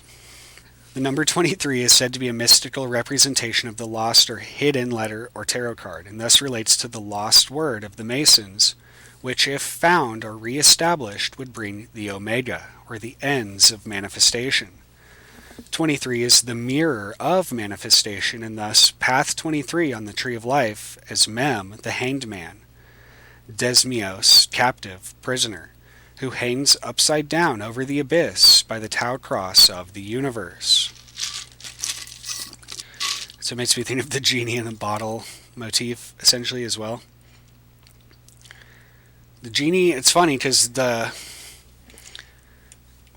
part of the whole, like, that could be part of the gimmick behind Shazam is that it was like just a pipe dream, I guess, or what, who knows. He is thus related to Camazotz, the bat god of the Mayans, who inhabits or is able to enter and roam the underworld, symbolic of the subconscious tunnels of alternate realities. So again, like the trickster, the elfish quality of the elf world or the fairy world. 24 by 24, 576 is Pneuma, the spirit or soul, or the soul. Whichever term you prefer, they both equate. Pure gold is said to be in 24 carats, and path 24 is that of death, the alchemical purification. The spirit of gold is known as Chrysos, from which was derived the title Christ, the Anointed. Spirit implies something ultra-dimensional, or beyond the domain of the physical 3 dimensions, as well as that of time. So the astral, essentially, also is the pneuma. Thus, 576 is also the formula of particle physics as well, which is not suspended or done away with, but merely transcended in spirit channeling and scrying, which can be as simple as number reading, an exercise that helps build the intuition and subconscious logic, as the material realm is but the vessel of the spirit. 576 is the gatekeeper, Shuor, Shin, Vav, Ayin, Resh, of the spirit, which keeps unnecessary influences without, and it is also the black hole in which all is recycled. 25 times 25 is 625, which is 5 times 5 times 5 times 5, or the pentagram extended in the 4 directions of the material world. 625 is the triumph of the spirit over matter in Atma, Buddhi, Manas, i.e. the spirit, soul, and mind. 625 minus the 3 planes of 361, mentioned above, is 264, the formula of matter. Mem, Aleph, Teth, Teth, He, Resh. Thus it conceals spirit, soul, mind over matter as well, which is useful regarding the idea of the banishing ritual of the pentagram. 264 is the number of potential. Therefore, 264 and 361 together form the potential universe, or potential power, i.e. magic. 264 is also pineal gland in telekinesis, the organ of magical projection and the art of its magical control. Hence, 625 is the formula of the Monoceros, or Monoceros, the unicorn, which symbolizes the activated third eye and the power over the imagination. The horse is indicative of great power and endurance, and the monokeros, or single horn, is its focused mental direction, the funnel effect. 25 is also Theia, or Thea, the divine, who is the mother of Helios, 12, and Selene, 13, which together make 25. 26 times 26, 676, is the square of Tetragrammaton, of Yod-Heh-Vav-Heh, and thus the full flowing of God and man in the image of humanity. Man, or Adam, is said to have been made in the image of Elohim, gods, plural, the creative powers, and that image is concealed in Yod-Heh-Vav-Heh, which form the image of the body of man. See Genesis 1:26. 26 is the number of God in simple gematria, 7 plus 15 plus 4, and the full spectrum of English characters. It has long been known that the proportions of the body of man correlate with the phi analogia, or golden ratio of phi. It is also noteworthy that while there are 206 bones in the adult human body, 206 happens to be the number of the bones, and again contains the 26. 676 indicates the human body is a container. See Genesis 3:21. And that 76 is also the maker, i.e. the Gaotu, or G-O-A-T-U, the living universe which has no beginning and no end. This is the grand architect of the universe, which is exalted in Masonry.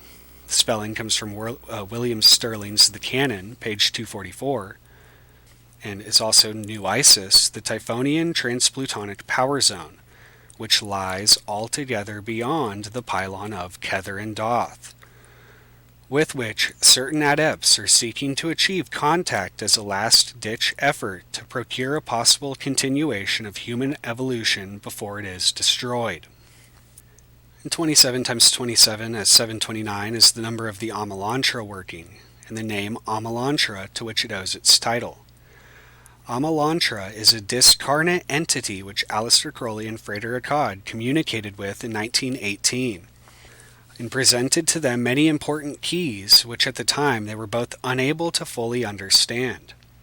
Amalantra gave Crowley the true spelling of Baphomet, which equaled 729, as well as a new magical name to Frater Akkad as Arction, which also equaled 729. Incidentally, if you take Frater Akkad's first, middle, and last name into account, Charles Stansfeld Jones, it too equates to 729. Kenneth Grant analyzed this number and this predicament in his work, but either did not know what I have included thus far in this publication, or merely left it to be uncovered by others who would be able to. Grant took as his magical number 718, which is 11 less, and remember 11 is an egg, the central symbol of both Grant's magical icon and the central symbol which he analyzes as it occurs throughout Crowley and Akkad's work, from Librael to the future times spoken of by Amalantra, wherein the egg is related as of central importance. Since 729 is 9 cubed, 9 times 9 times 9, it represents manifestation, and being Kephas, the stone, it represents the ashlar which is to be perfected through the great work, wherein the egg of spirit is re-released and redissolved back into itself at the omega point. 729 is the Kurla cell, spoken of in Beyond the Mauve Zone, which is a type of astral egg that can be used to travel the Zotherian web. It is also the astral temple itself. Note, 9 is the number of the astral light, the Ob, or inner light. 28 times 28 is 784, which is the number of the great magical agent and the genius. It is also the formula of the celestial transplutonic New Isis referred to above. It is also the Spider Queen, a form of the goddess Nuit, and Nuit is equivalent to Arachne, which spins the web of manifestation. 28 is a number relating to the lunar cycles and Devic light, which crystallizes into matter. But it's also Venusian because it's 1 through 7. 784 is 7 times 112, or the kalas being 112, of the 7 chakras which flow toward Muladhara for materialization. 112 is the yamas and niyama necessary to direct such currents to willed ends according to the genius of the HGA, or Holy Guardian Angel. Regarding the entities that may be veiled beyond or beneath the concept of New Isis, we see that 784 is the number of the further alien disclosure of the gray aliens. This race has been making its presence known via a number of routes, and it is imperative that we try to understand what message they may be trying to convey. It is apparent they are unable to meddle too deeply in terrestrial affairs, but it is also apparent that what has been occurring, or at least they tie up loose ends to make it look like everything's just hunky-dory, but it is also apparent that what has been occurring cannot merely be wholly contrived nor mass hallucination. Knowing also that many have described these particular entities as a type of cybernetic alien, also 784, which also corresponds, we should at the very least be attentive. Amalantra, which I've kind of always considered tall in my mind when reading, could be like a tall white and lamb could be a gray, could in fact have been such types of entities reaching back in time to relay future knowledge. Remember that Kabbalah means to receive, i.e. information from beyond. 29 times 29 is 841. And 841 is the square of Hadit, as 29. The I, or Teth He He Yod, principle which illumines as a star the darkness of Nuit. 841 is the Greek formula of beginning, middle, and end, or Alpha, Mu, Omega, which can be rendered as Om, or Alpha, Omega, Mu. These 3 states are reminiscent of the 3 primary states of consciousness, Jagrat, Svapna, and Sushupti, or waking, dreaming, and deep sleep. These are all transcended by a 4th state underlying the others known as Turiya, which Kenneth Grant associated with the 4th aspect of Tetragrammaton and terms it the mauve zone. It is noticeable that 841 resumes the formula of Tetragrammaton in full, as it is Ab, the father, 3, Am, mother, or Ma, 41, Bin, son, 702, with Beth and Nun final, and Malka, Mem Lamed Kaf He, the daughter, 95. 841 is specifically related to this 4th aspect, as it is also the final He of a Tetragrammaton. Kenneth Grant mentions in the 9th Arch, in his commentary to Liber Akbish, or Book 29, that 841 combines Frater Achad's formulas of the whole or perfect stone, 438 Aben Shalima, and the star sapphire or star stone, Aben Saphir, 403. So 403 and 438. Of these, he says, in the book, 841, 4, listen, and then these symbols. And the comment says, 4 is the number of manifestation of the solid existing in time. 841 is 29 times 29 in the full manifestation of the book Akbish. We have access through this transmission to the major and minor cycles of Mayat emanating from the great 13-rayed star of manifestation. The sum of Aben Shalima, 438, the whole or perfect stone, and Aben Saphir, 403, the star sapphire or star stone, is the present oracle, 841. See comment to 837, 29. This is the jewel in the lotus of the daughter in the eon of Ma, Ma Ion. for a little better context, the previous verse and comment is 843. Open the body of Nuit.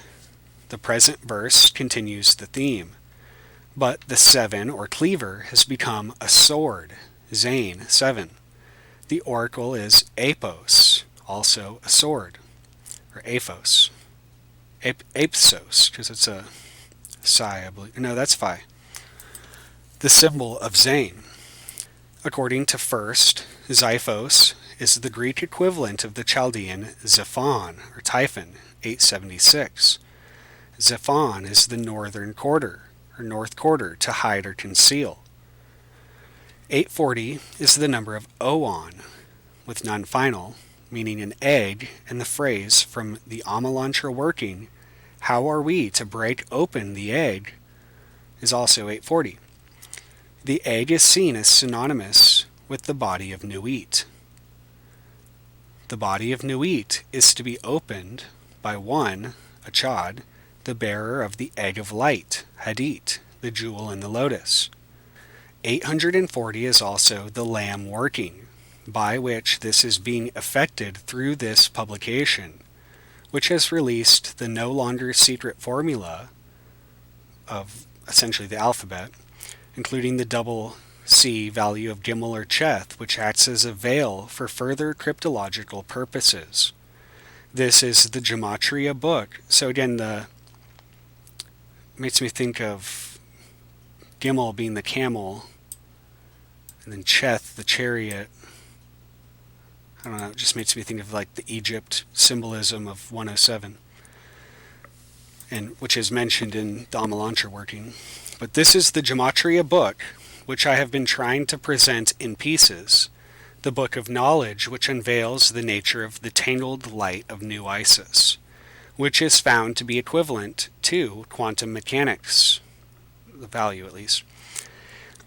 841 is also the Lord of Maat, a title given to the pharaoh who is said to be an embodiment or incarnation of the universal truth. Since 841 is the actual square of 29, Book 29 could be thought of as a form of the invocation of Lam, i.e. the fire snake Shaitan, essentially equated with Hadit. Note that the next verse, 842, is the value of 771 plus 71, a spelling of Satan plus Lam, with none final being 700, which is in verses 894 and 895 of Liber Akbish, or Book 29. So I wanted to see what does 837 say, since I didn't put it there. He cometh on a great wind, mentioning Hu Sith and Set. 837:29, but not all his words are lost. Find the stone.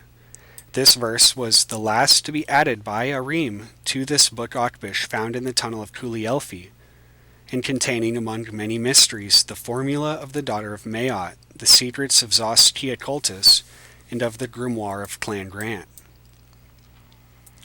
In a book containing 29 chapters of 29 verses, the last verse would be numbered 841.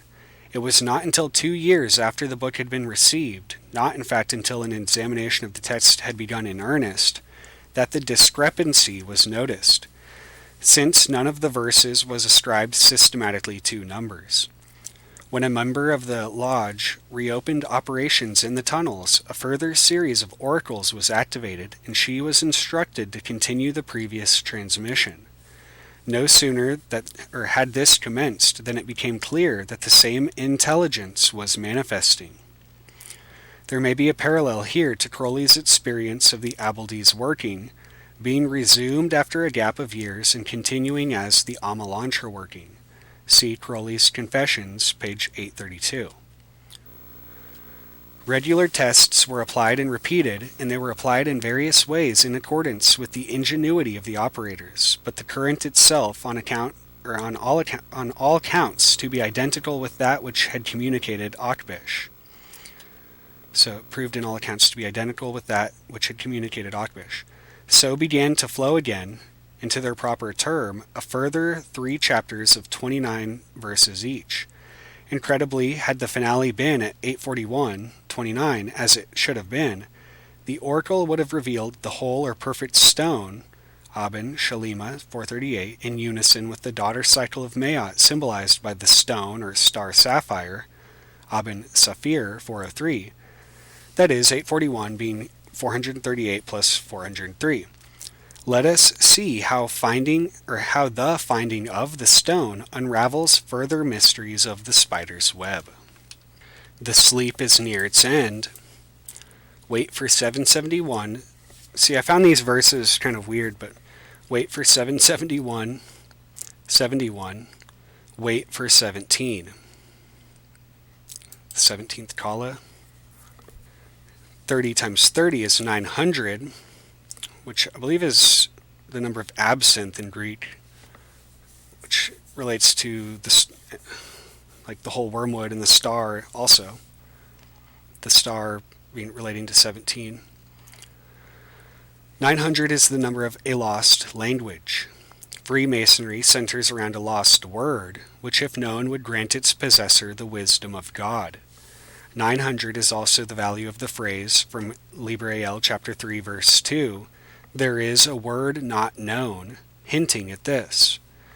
Kenneth Grant mentions in the comment to verse 900 that the oracle is 900, the number of 9 extended to infinity.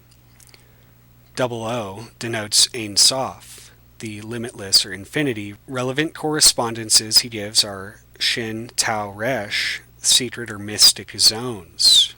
Zotheria is what comes to mind. Sothir. And Rashith, net or web.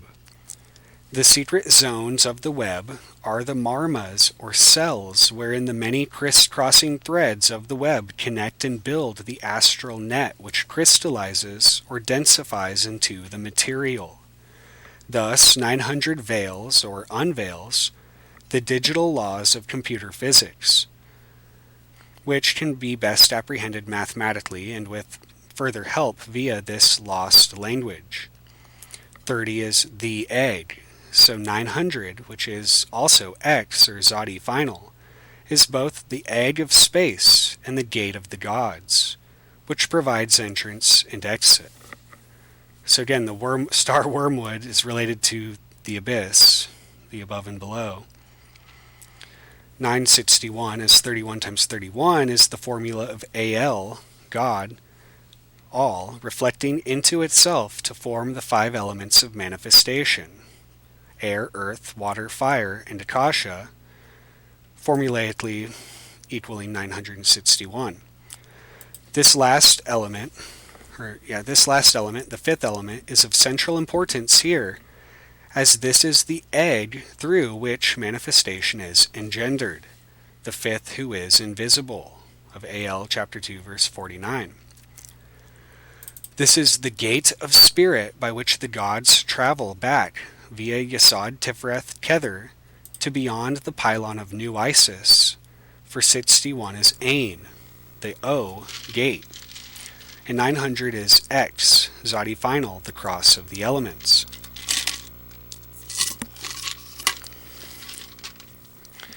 (31) in its numerous correspondences veils this spiritual principle, Vidya, and it is known in many cultures under many names: Ku, Kia, Heka, Buddhi, Divya, Vidya, faith. 961 is also metritis, or metrites, measure as well as measurements. The measurements that have been given show the Maotian truth and justice that is reckoned via mathematics, and it is significant that 961 is the key of the L being the key of Maat, Lamed, adjustment, justice. It is also the square of the Masons, which is used to measure. The title of Librael would thus conceal the compass A and square L of the Masons. This then signifies the Hall of Learnings, a title of the realm through which the soul descends on its passage in Amenta to be judged by Maat. 32 times 32 is 1024. which is the number of the 32 Sephiroth, or the 10 Sephiroth and 22 paths, expanded fractally, and thus is shown to reveal the tree's keys. 1024 is the architect of Gematria, or the architect of the Gematria, as well as the Greek Theophoros, meaning inspired by or possessed by a god. It is also the philosophy of Gematria, that is, the philosophy that this method of inquiry can be used to better achieve oneness with God, by better understanding its deeper essences. The fractal of the Gematria can be like a sticky web in which one can easily get tangled unless one assume the mask of the spider. Note, spider is 359, which is Shaitan. Thus, the spider is the beast. So, the mask of the beast. 1024 is the spider architect, who weaves the web of manifestation and reveals the secret spiderweb gematria code in these cube keys. 33 times 33 is 1089, which is the number of the digital operating system. In Frater Achad's exhortation in his comment to Liber 370, or Liber Osh, by right use of the key alone may the word be found. This is the lost word spoken of above in the key 900. 33 is the apex of masonry and figured into many systems as a sort of spiritual ascendancy. Jesus finished his great work at the age of 33. There are 33 discs in the spinal column, symbolic of the Kundalini serpent, and when counting the 10 Sephiroth and 22 paths, Doth would be considered 33rd. Doth in Hebrew, be it remembered, is Daleth Ayin Tau, or dot. 1089 is the formula of open the dot, to see the digital operating system, or DOS, matrix, as well as the grotesque truth of the tarantula, the awful insect mentioned in Liber Akbish, or spider god of space-time. 1089 is also He Mystique Lex, or Eta Mystique Lex, the secret word. 34 times 34 is 1156, which is a number of Nuit, being 11 and Nu, containing as it does her numbers 11 and 56. See Liber AL, chapter 1, 24 and 60. 1156 is the value of the Gnostic phrase, I am protonoia, with mem final. The thought, it should be thought, that dwells in the light, from the Gnostic text, trimorphic protonoia. I am the thought of the Father, protonoia, that is, Barbalo, the perfect glory, and the immeasurable, invisible one who is hidden. I am the image of the invisible Spirit, and it is through me that the all took shape. And I am the mother, as well as the light which she appointed as virgin, she who is called Merothia, the incomprehensible womb, the unrestrainable and immeasurable voice. Thus, Barbalo is related to the goddess Babylon, who is the earthly or terrestrial aspect of the goddess Nu, although before her manifestation in illusion, non-final, or Maya.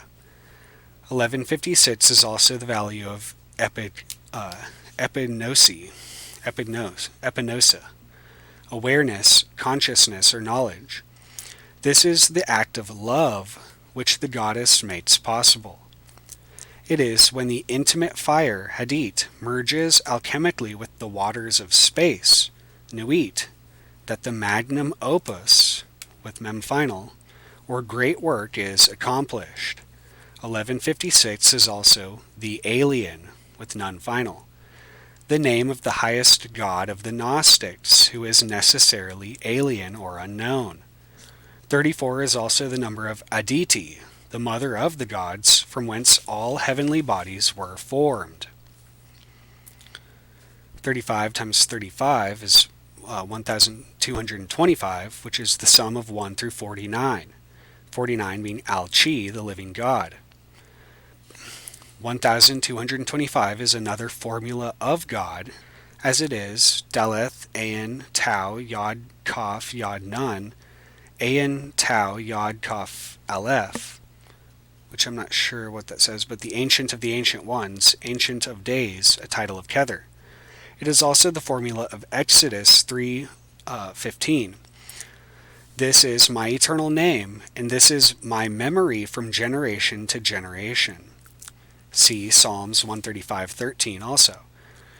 It should be noted that the true God is bisexual or androgynous. Your name, Lord, endures forever. Your renown, Lord, through all generations. It should be noted that the true God is bisexual or androgynous, so should not be taken as merely male or female. The human logos, with none final, encompasses both. Another formula of 1225 is that of the epiphysis cerebri, the technical name for the pineal gland, which is said to be formed 49 days after conception, which is the same time allotted by the Tibetan Buddhists in which the soul is said to reincarnate after death. This is the organic antennae through which direct contact with the universal oversoul, also 1225, is effected. See The Secret Doctrine, page 17. And the Pneuma Metra, or spirit matrix, apprehended. Another name of God, which was taken by Frater Achad as his magical motto, see Liber 31, is the one in all in one, as VIOOIV, which he later on discovered to be in full in Latin 777. But in Greek, ta enes se ola se ena. Note 35 is that number of the key. K as Kaf, He, Yod. 36 times 36, 1296, shows the geometry of God, or magic, as 77. It is 6 times 6 times 6 times 6, representing the earthing of the cube of space, or Ruach, in the elements of Malkuth.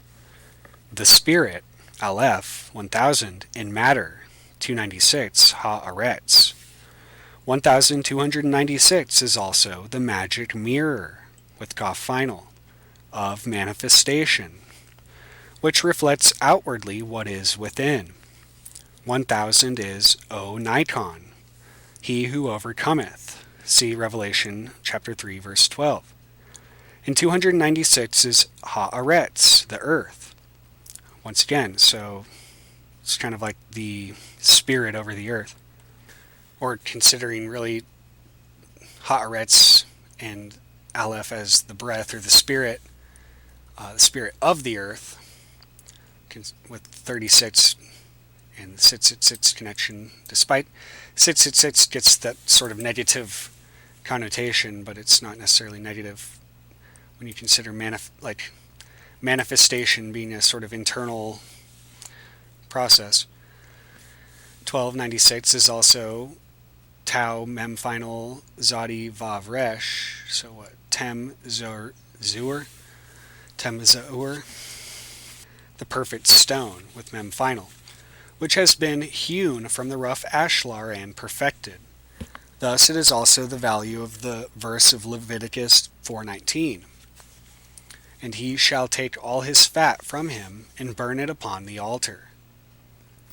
37 times 37, the component and all the triple numbers, 1369 or 1369, is a direct path of descent and reascent of the spirit, 369, which also the 1000 being Aleph of the breath, Kether through the prism of Binah to Tifereth and then to Yesod, where it condenses into Malkuth to be redissolved after making its round into the source, the pillar mentioned in Revelation 3:12.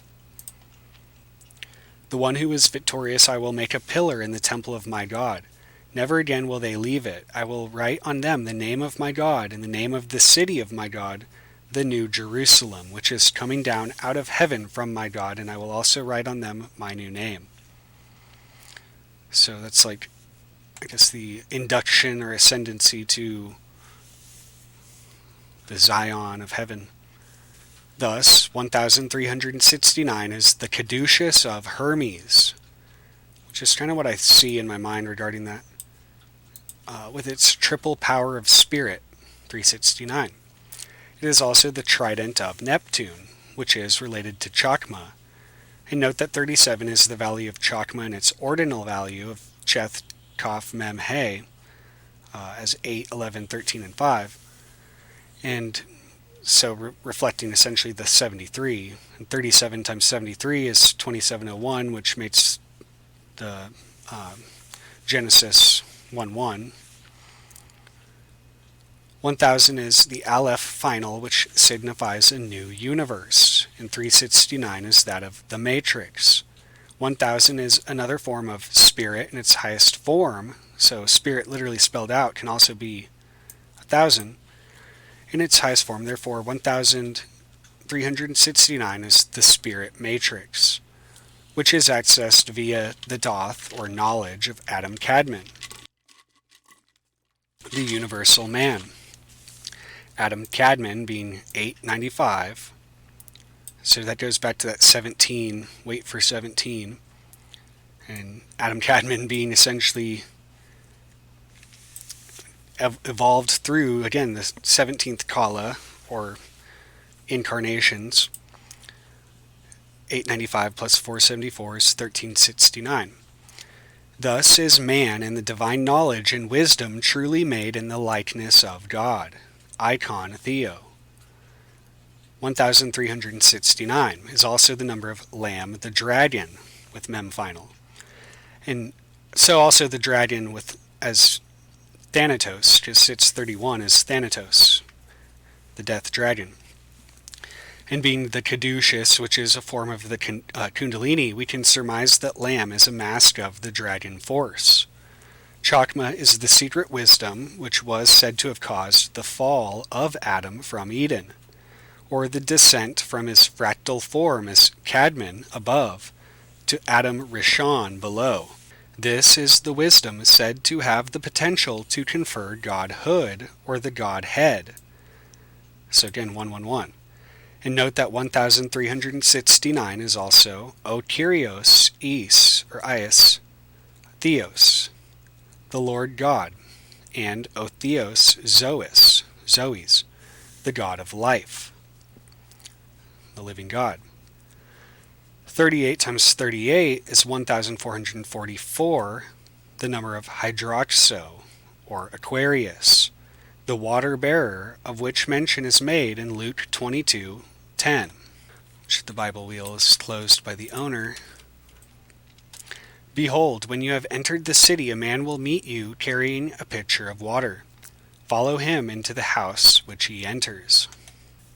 And he said unto them, Behold, when ye are entered into the city, there shall a man meet you bearing a pitcher of water.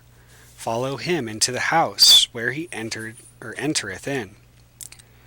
Water is the universal solvent and dissolves the illusion of separation. Such is the potential of this gnosis as it unlocks and unifies the various occult or esoteric keys. 1444 is the number that reveals the riddle of the Sphinx, which Michael Meyer, who is celebrated in the Gnostic Mass of Liber 15, in his 1617 book Atalanta Fusions, says it is related to the Philosopher's Stone. Sphinx is indeed reported to have had many riddles, but this offered to Oedipus was the chief. And Oedipus is 444. What is that which in the morning goeth upon 4 feet, upon 2 feet in the afternoon, and in the evening upon 3? What was answered by Oedipus is not known. But they who interpret concerning the ages of man are deceived, for a quadrangle of 4 elements are of all things first to be considered. From thence we come to the hemisphere having 2 lines, a right and a curve, that is, to the white Luna. From thence to the triangle which consists of body, soul, and spirit, or soul, Luna, and Mercury. Hence Rosses in his epistles, this stone, says he, is a triangle in its essence, a quadrangle in its quality. Since Aquarius is the man with water, the universal solvent or great magical agent, the riddle concerns once again the evolution from beast to man to God. 1444 is the supreme secret of 666, with all its own wealth and depth of meaning. So, again, aligning the knowledge of 666 and essentially the evolution. Here, though, it is that of the evolution. 666 is an ancient key which was realized as significant and laid down in Revelation 13:18 and Kings 1:10-14 as indicative of both the wealth, which again there's 10:14 again, Hashatan, both the wealth of the spiritual gold and the abyss of materialism. In Valis, by Philip K. Dick from 1981, mention is made of King Felix in cipher. The King Felix, so again there's the king concept, Zadi Final 900 is essentially a new type of being who would deliver humanity from the black iron prison of the demiurge. 1444 is the time loop, with Pei Final of as 800, in which all manifestations of illusion center upon the fixed will, which is timeless and without dimension itself, but utilizes Maya for its various modes of expression. This faculty has, for the most part, been lost or forgotten, owing to its suppression and fear.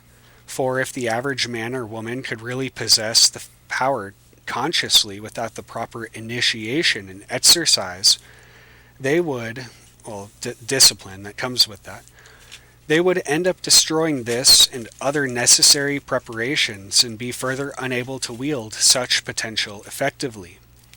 Thus, 1444 is really the matrix of 999.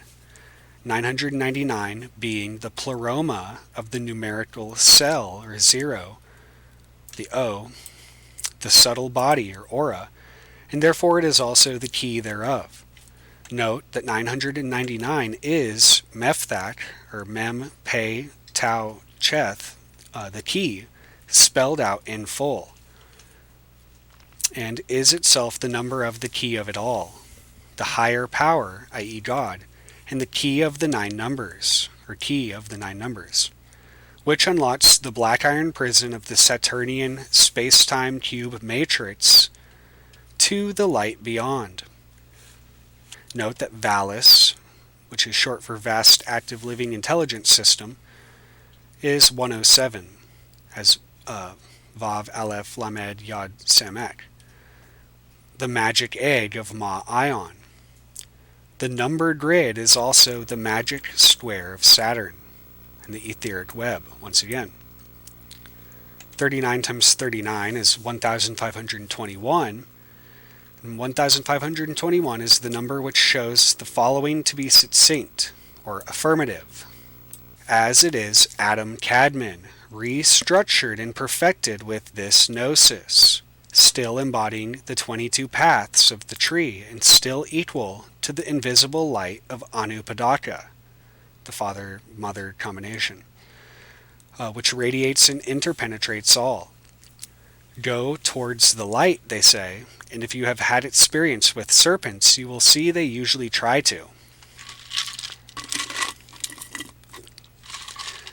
Plants, and the Kundalini too, also tend toward the light, which is merely the Tiferethic, beautiful radiation of that higher light, the light of Tiangong, the heavenly palace, and the light of the Illuminati. 1521 is also the Lamb Serpent, reappearing more definitively along this Kabbalistic ascent toward the infinite, limitless light of the Ein Sof Or, of which Adam Kadmon is the archetypal anthropomorphic expression, Lamb being representative of the fully flowered evolutive trans or praetor-human Kundalini, the serpent power of the Godhead. In Liber Akbish, verse 5, a channeling is given. Lamb is Akbi, spider riding. which is also 1521. The connection between Lam, the serpent, Shaitan or Satan, and the spider has already been considered. See key 1024, 32 times 32. Akbi is an allusion to Akbish, the spider in Hebrew.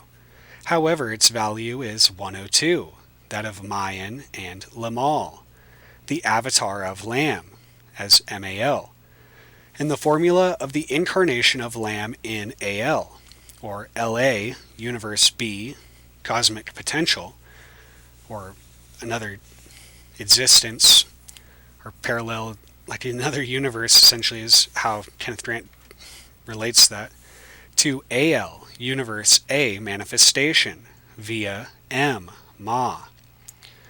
So again, 1013 is Ma, essentially, as M is 13, and then A, or Aleph, in its spiritual cosmic significance is 1000, which is the center of the cone of power, the black hole, 102, between the pillars.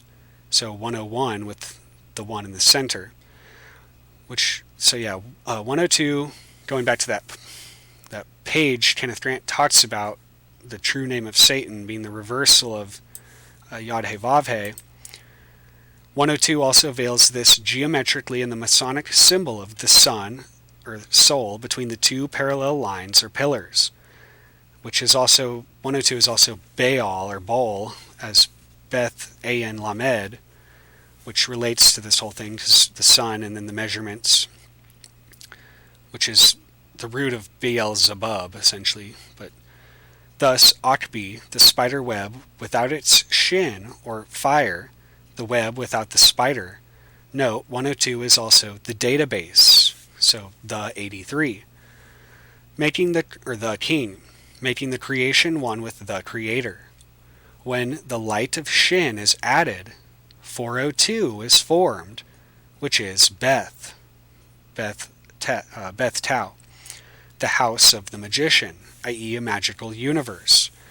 Thus we find verse 878 through 880, 12 and 15 of the chapter, of Liber Akbish accurate. This book, Akbish, contains the formula of the daughter of Maat and the magic force of the spider goddess, who, full flowering, radiates the Kritz-Kur light. Thus does the daughter conceive. 402 is the key of the Eon of Maat, and the kings, or the eternal king, who rightfully understand this formula. See the ninth arch. 40 times 40 is 1600, and that's the vortex with the Zodi final, of the prism with Mem final of manifestation. So the vortex of the prism of manifestation, relating M essentially to the funnel effect, Mem being 40. I had revealed to me in a dream that the meaning of M, which is the first letter of my name, of 13 letters, that it represents the black hole, as spoken of above.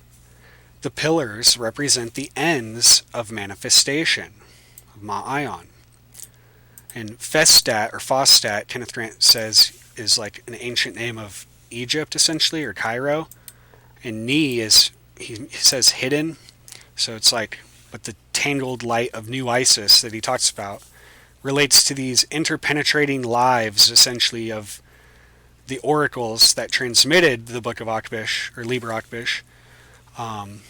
Their different incarnations sort of interpenetrating and overlapping.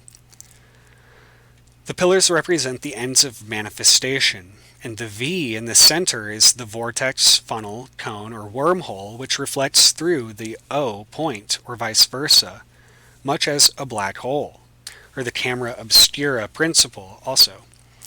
Note that Vav 6 is also the nexus of Tifereth, and that A hole, being 1 plus 110, is 111, the white light, the Godhead, descending from Kether, which is the first condensation of manifestation from the Ain, or O, into the Al-Ain, or God O, or essentially the stone, or Mani O, the holon of manifestation. the hidden God which is the 1 in 3 and 3 in 1. 13 and 31 are the keys of AL and manifestation, being 13 letters. And as 1331 or 1331, they represent the prism of Thoth, 11 cubed, which begins at Binah. Note that the 4 paths to and from Binah, as Beth, 412, Daleth, 434, Zain, 67, and Cheth, 418, also enumerate to 1331. This number also reveals the nature of Thoth, for in Genesis chapter 37, verse 19, it is said, "And they said to one another, Behold, this dreamer cometh." My dream then took on a more profound meaning in the word dreamer in Hebrew, which is used as Bol, essentially Baal, Lord, which is 102 again, the 101 with the dot in the center, the vortex within the pillars, or the double-wanded sun. 1600 is the book of manifestation, in which all this is written. And 40 is the magic number of the Sumerians, Enki, Enoch, and Metatron. 40 is Mem, the waters of reflection, and the abyss associated with Tiamat.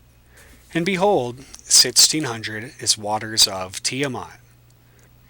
1600 is Oo, the root of Oon essentially, Omega Omega, or the face of God hovering over the waters of reflection. 1600 is TGA OTU, 880, essentially Thoth too, the great architect of the universe, plus the mirror, 720, showing this idea further. Thus, 1600 is formulated in the reflection of both MM and OO, and OM-MO, or Om-Mo, or Om-Mu, which are the formulae of the creation and dissolution of the universe with the water mirror. M and W are the double currents of water, and together equal 46, the key to the mysteries, which equals 1600 in Jewish or Masonic gematria. So it's like a reflection. Mu is the cry of the vulture of blood. See the heart of the master. The black hole is the dreamer, or the dreamer is the black hole, is also 1600 with Kaf final. And Thoth, 474, is the black hole, is also 1600. Thoth, as 474, or Daleth, A, and Tau, is equivalent to the dreamer, the dot in the center of the circle, Kyrios Cosmoi, or Lord of the Universe. 41 times 41 is 1681, which I actually mentioned in these notes. It made me think of Tifereth with the M final, or Mem final. 41 times 41, 1681, is the number of Stokasmos, meditation of the Buddha being 41. 41 is a number of Am, again Ma, the number, or the mother goddess, as well as Yad-He, or Yad-He-Vav-He, Lord Jehovah, and Allah, as Aleph Lamed He He. 41 is also Beth Lamed Teth, the Taurus, bottle, BTL, which has, I guess should say has implications with the Om and the awake or dream. So I guess these equal 41. 14, the reflection of 41, is Nun, or Death in the Tarot, whose title is The Child of the Great Transformers, which is spelled out as 1681. Nun signifies the fish below the water. 41 is also the number of the letters in the call of Cthulhu, Findlui Medlunafa Cthulhu Rilia Waganagol Fatagan. 1681 is also the Cosmos Creator, the core operating system of the AI dream machine, not too dissimilar from the vast active living intelligence system, and many other conceptions of the interpenetrating reality dream matrices that render the illusion of manifestation. So, also meet the awesome insect. So there's that phrase I mentioned, meet the awesome insect. I thought it was awful insect, but I was confusing it with some other verse. It says the awful mass. Because some of these things are like vaporous astral slimes, he describes them. Kenneth Grant. Meet the awesome insect, Liber Akbish 907:12. Here it says, meet the awesome insect, like a vast beetle emerging from the vulva of Isis. The first of these two verses appear to be a reference to the rite described in Against the Light. The verse following it is another reference to the one beyond 10 that is the key to the Mauve zone. The verse number 13 is Achad, unity, one. Also, Hadad, a form of the Egyptian Hadit, meaning Bindu, or a single point. 13 is Chagab, or Cheth Gimel Beth. He pierces, a description of the fire snake as it rises to the Sahasrara. So the oracle is Beth Vav Zadi, to be high or shining, as describing the full moon of the Sahasrara. 13 denotes the moon of magical manifestation. 908, Cheth Resh Shin Tao, the enchanter, or to mutter, from Charash 508, to whisper, connected with the notion of mantric chanting. In Isaiah 8:19, the word is glossed as wizards that peep and mutter. Note the subtlety of this gematria, Charash, or Cheth Resh Shin 508, being Rabagas, the alleyway in El Festat, home of the beetle-headed ministrants of New Isis. It is also the number of Shin Cheth Resh, as hairiness, a cleft, or a gate, i.e. the vulva of the goddess. That makes me think again back to this 1013, essentially being related to the Fatima miracle of the sun, series of events reported to have occurred miraculously on October 13th, 1917, 107 years ago. And they were like waiting for a third event of some sort.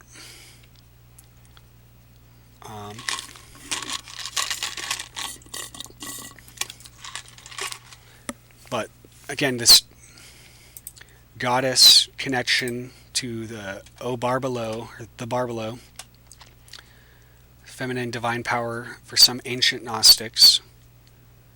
Barbalo, first emanation of God in several forms of Gnostic cosmogony.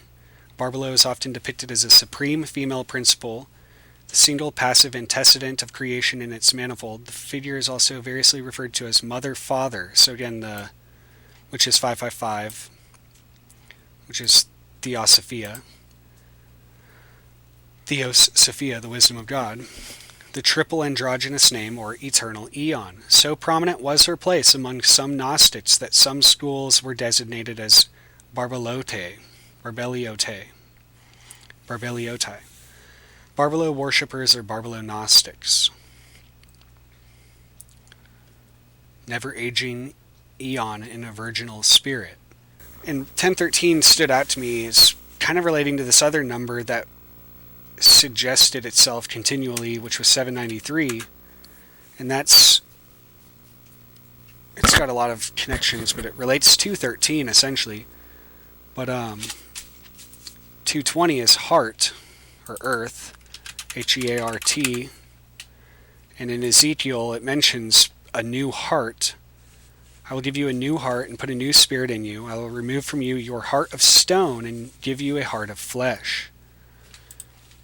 It makes me think again of this bismuth heart in this book, which is just funny. The heart in between the bullet of lead and the polonium. This Gospel of Mary says, the Gospel of Mary is an early Christian text discovered in 1896 in a 5th century papyrus codex written in Sahidic Coptic. This Berlin Codex was purchased in Cairo by German diplomat Karl Reinhardt. Although the work is popularly known as the Gospel of Mary, it is not classed as a gospel by some scholars who restrict the term gospel to texts primarily focused on recounting the teachings and or activities of Jesus during his adult life. I know it's missing pages. It's only it's very short, and there's only this much of it, but it says, pages 1 to 6 of the manuscript containing chapters 1 through 3 are lost. The extant text starts on page 7. Will matter then be destroyed or not? 22. The Savior said, all nature, all formations, all creatures exist in and with one another, and they will be resolved again into their own roots. For the nature of matter is resolved into the roots of its own nature alone. He who has ears to hear, let him hear. Peter said to him, since you have explained everything to us, tell us this also. What is the sin of the world? The Savior said, there is no sin, but it is you who make sin when you do things that are like the nature of adultery, which is called sin. That is why good came into your midst, to the essence of every nature, in order to restore it to its root. Then he continued and said, that is why you become sick and die, for you are deprived of the one who can heal you. He who has a mind to understand, let him understand. Matter gave birth to a passion that has no equal, which proceeded from something contrary to nature. Then there arises a disturbance in its whole body. That is why I said to you, be of good courage, and if you are discouraged, be encouraged in the presence of the different forms of nature. He who has ears to hear, let him hear. When the Blessed One had said this, he greeted them all, saying, peace be with you. Receive my peace unto yourselves. Beware that no one lead you astray, saying, lo here or lo there. For the Son of Man is within you. Follow after him. Those who seek him will find him. Go then and preach the gospel of the kingdom. Do not lay down any rules beyond what I appointed you, and do not give a law like the lawgiver, lest you be constrained by it. When he said this, he departed. Chapter 5, 1. But they were grieved, they wept greatly, saying, how shall we go to the Gentiles and preach the gospel of the kingdom of the Son of Man? If they did not spare him, how will they spare us? Then Mary stood up, greeted them all, and said to her brethren, do not weep and do not grieve, nor be irresolute, for his grace will be entirely with you and will protect you. But rather let us praise his greatness, for he has prepared us and made us into men. When Mary said this, she turned their hearts to the good, and they began to discuss the words of the Savior. Peter said to Mary, sister, we know that the Savior loved you more than the rest of women. Tell us the words of the Savior, which you remember, which you know, but we do not, nor have we heard them. Mary answered and said, what is hidden from you I will proclaim to you. And she began to speak to them these words. She said, I saw the Lord in a vision, and I said to him, Lord, I saw you today in a vision. He answered and said to me, blessed are you that you did not waver at the sight of me. So it makes me think again, the face, or the countenance, being 10:13, I was wondering if the face of God would come up. For where the mind is, there is the treasure. I said to him, Lord, how does he who sees the vision see it, through the soul or through the spirit? The Savior answered and said, he does not see through the soul nor through the spirit, but the mind that is between the two, that is what sees the vision. That is what sees the vision, and it is missing, ... Pages 11 through 14 are missing from the manuscript. Chapter 8. It. Or ... it. 10. And Desire said, I did not see you descending, but now I see you ascending. Why do you lie, since you belong to me? The soul answered and said, I saw you. You did not see me nor recognize me. I served you as a garment, and you did not know me." When it said this, the soul went away rejoicing greatly. Again it came to the third power, which is called ignorance. The power questioned the soul, saying, "Where are you going? In wickedness are you bound, but you are bound, do not judge." And the soul said, "Why do you judge me, although I have not judged? I was bound, though I have not bound. I was not recognized, but I have recognized that the all is being dissolved, both the earthly things and the heavenly." When the soul had overcome the third power, it went upwards and saw the fourth power, which took 7 forms. The first form is darkness, the second desire, the third ignorance, the fourth is the excitement of death, the fifth is the kingdom of the flesh, the sixth is the foolish wisdom of the flesh, the seventh is the wrathful wisdom. These are the 7 powers of wrath. They asked the soul, "Whence do you come, slayer of men, or where are you going, conqueror of space?" The soul answered and said, "What binds me has been slain, and what turns me about has been overcome, and my desire has been ended, and ignorance has died. In an eon I was released from a world, and in a type from a type, and from the fetter of oblivion which is transient. From this time on will I attain to the rest of the time, of the season, of the eon in silence." Chapter 9. When Mary had said this, she fell silent, since it was to this point that the Savior had spoken with her. But Andrew answered and said to the brethren, "Say what you wish to say about what she has said. I at least do not believe that the Savior said this, for certainly these teachings are strange ideas." Peter answered and spoke concerning these same things. He questioned them about the Savior. Did he really speak privately with a woman and not openly to us? Are we to turn about and all listen to her? Did he prefer her to us? Then Mary wept and said to Peter, "My brother Peter, what do you think? Do you think that I have thought this up myself in my heart, or that I am lying about the Savior?" Levi answered and said to Peter, "Peter, you have always been hot-tempered. Now I see you contending against the woman like the adversaries. But if the Savior made her worthy, who are you indeed to reject her?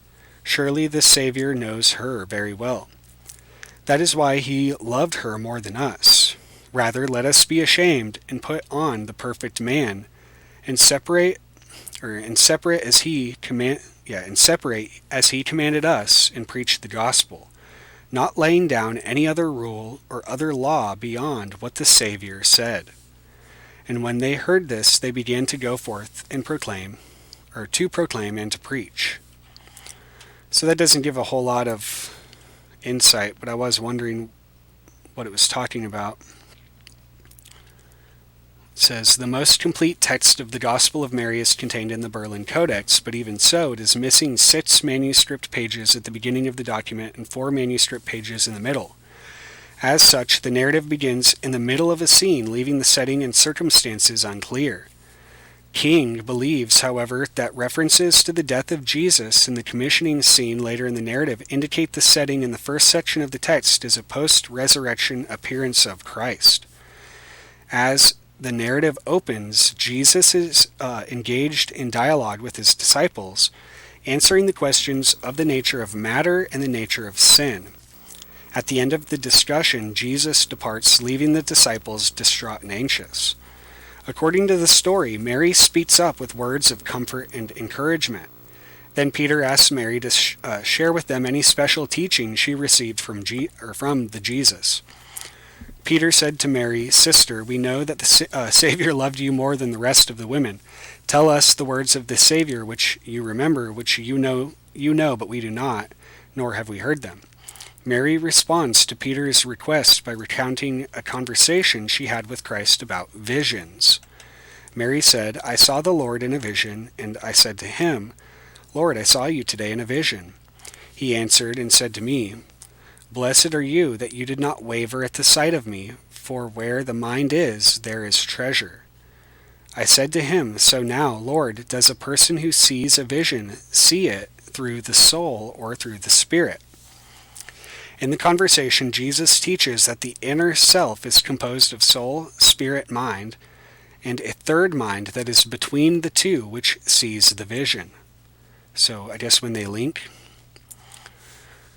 then, or when they both have to be active, then the text breaks off and the next four pages are missing. When the narrative resumes, Mary is no longer recalling her discussion with Christ. She is instead recounting the revelation given to her in her vision. The revelation describes an ascent of a soul which, as it passes on its way to its final rest, engages in dialogue with four powers that try to stop it. Her vision does not meet with universal approval. But Andrew answered and said to the brethren, Say what you think concerning what she said, for I do not believe that the Savior said this, for certainly these teachings are of other ideas. Peter also opposed her in regard to these matters and asked them about Jesus. Did he then speak secretly with a woman in preference to us and not openly? Are we to turn our back and all listen to her? Did he prefer her to us? The Gospel of Mary is interpreted as a Gnostic text. According to Feme Perkins, on the basis of 13 works, she has analyzed the Gospel forms a format similar to other known Gnostic dialogues which contain a revelation discourse framed by narrative elements.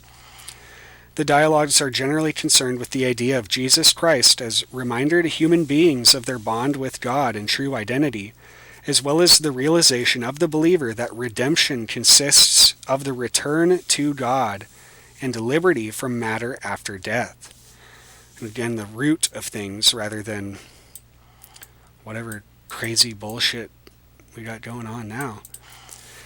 The Gospel of Mary contains two of these discourses, 7:1 through 9, or 7:1 through 9:4, and 10:10 through 17:7. Including addresses to New Testament figures, Peter, Mary, Andrew, and Levi, and an explanation of sin as adultery. Encouragement toward an ascetic lifestyle, which also suit a Gnostic interpretation. Scholars also say that the 5th century Coptic version of the Gospel is part of the Berlin Codex, along with the Apocryphon of John and the Sophia of Jesus Christ, which are typically viewed as Gnostic texts. However, while many scholars take for granted this Gnostic character of the Gospel of Mary, the Gnostic beliefs concerning creation theory and the demiurge would suggest an extreme dualism in the creation are not present in the portions currently retrieved. And I know this is just Wikipedia, but I mean, it's just got a bunch of stuff, put there easily in one little place, but so blah, blah, blah. Sarah Parkhouse argues that the Gospel of Mary is eschatological in nature. She states that it draws on the conceptual world of the 2nd century, reformulating the last things in light of the Christian message. In this eschatology, the focus is on Christian life in the present rather than on the future coming of Christ. Tuckett argues that the woman followers in the Gospel of Mary are positive role models for the reader. They are frequently contrasted with the men who fall short of expectations. The women are shown to be fallible, as are the men, but this is implicitly forgiven. Tuckett also states that Mary fulfills the role of the Savior in the Gospel of Mary in numerous ways. So, I don't know, it just makes me think back to this idea of the heart, which technically ties in, it was originally a seed of something called Silphium, also called laser. And apparently it says the Minoans probably used Silphium as the visual reference for the hieroglyph psi, meaning plant. It resembles a central shoot flanked by two stalks. Minoan fetishes with this geometry are known as psi and phi type figurines, and are also designed for their letter-like shape. This glyph developed into the Greek or modern Greek psi. So there's some of the signs. And it says, Silphium as laser piscium makes an appearance in a poem of Catullus 7 to his lover Lesbia, though others have suggested that the reference here is instead to Silphium's use as a treatment for mental illness, tying it to the madness of love. And I have this in my database, but I remember it. The madness, and it's veiled with both Samek and Shin, the madness of love is 666. And then I think it's Silphium,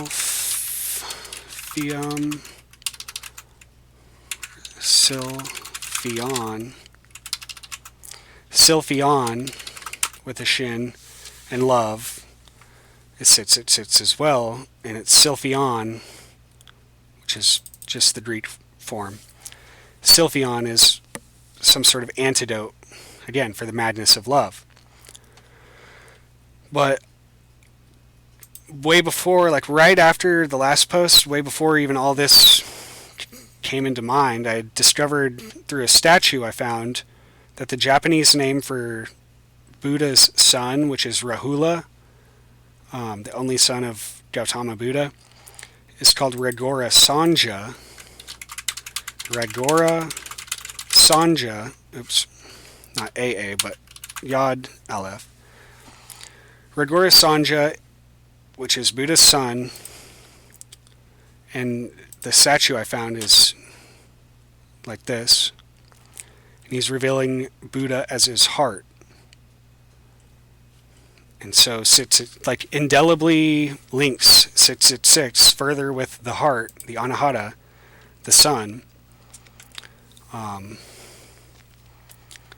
In this verse, the Anahata Chakra, containing two triangles, one pointing up, the other down, symbolizes the confluence of the upper and lower chakras in the void, known according to Shaivite tantric esoteric teachings as the knot of Vishnu. When the knot is untied and the universal energies are free to flow through the central channel, or Sushumna Nadi, the fears and feelings of separateness and restlessness previously associated with the lower self-identification in the knot of Brahma, located at the Muladhara Chakra around the perineum, have been overcome, transcended, and sublimated. One is enabled to act for the good of humanity, to serve with faith, love, and compassion. Over-attachment to the desire to act for the betterment of others, attachment to the good, and reliance on one's own ways as best, is one of the paradoxical telltale signs of a heart still tied up in this knot. Untying this knot means the practitioner should now try to understand acts minus the sense of doership, less my will, more thy will, so to speak.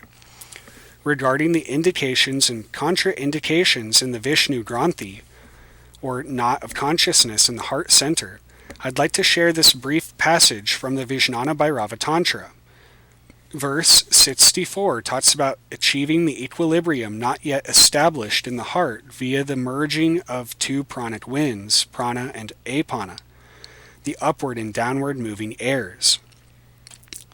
The several scholarly translations presented here, when studied together, offer not only an excellent perspective for mindful adjustments to one's meditation and pranayama exercises, but a thought-provoking consideration on the value of classical translations themselves, even from the most unimpeachable academic sources.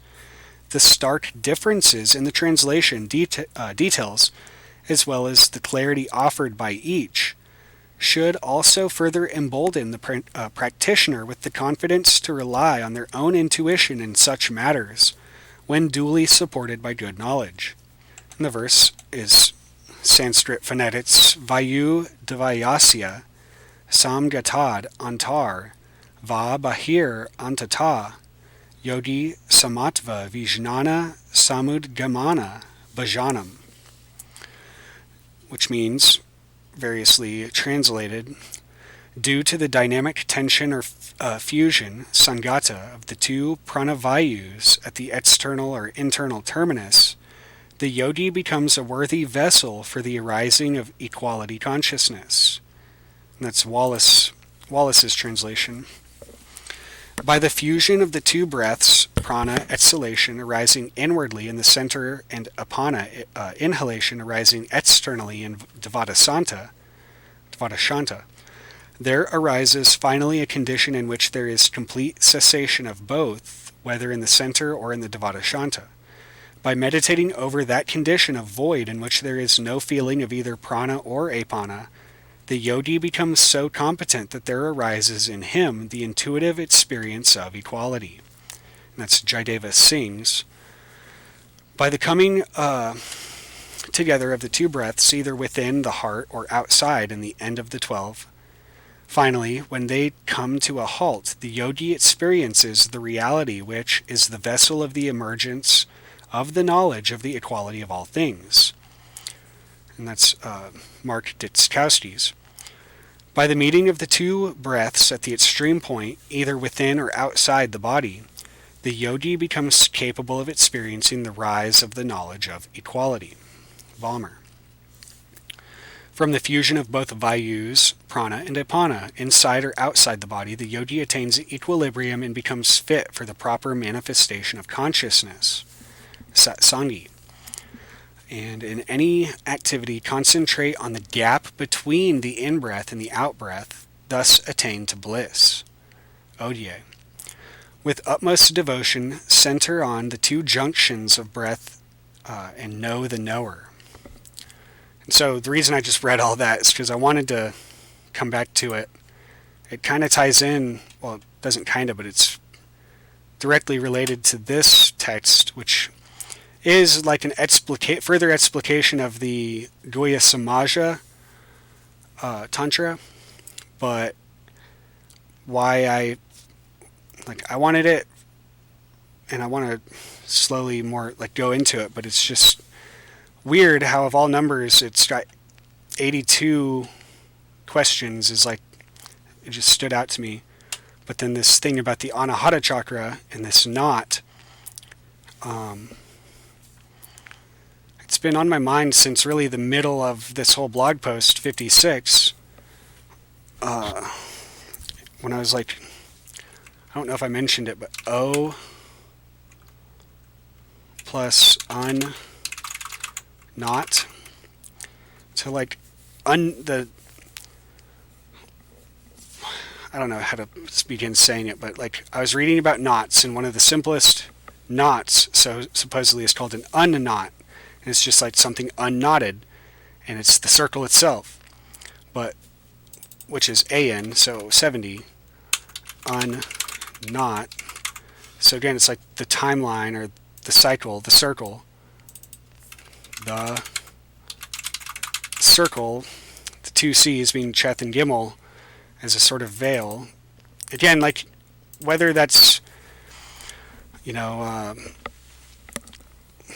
crazy or not, I don't know. It's just funny because I've come to find all these different things, keeping all that kind of in the back of my mind, not really considering it, and then it just comes back as being, oh, that's also that. So they're all just little mnemonic devices, but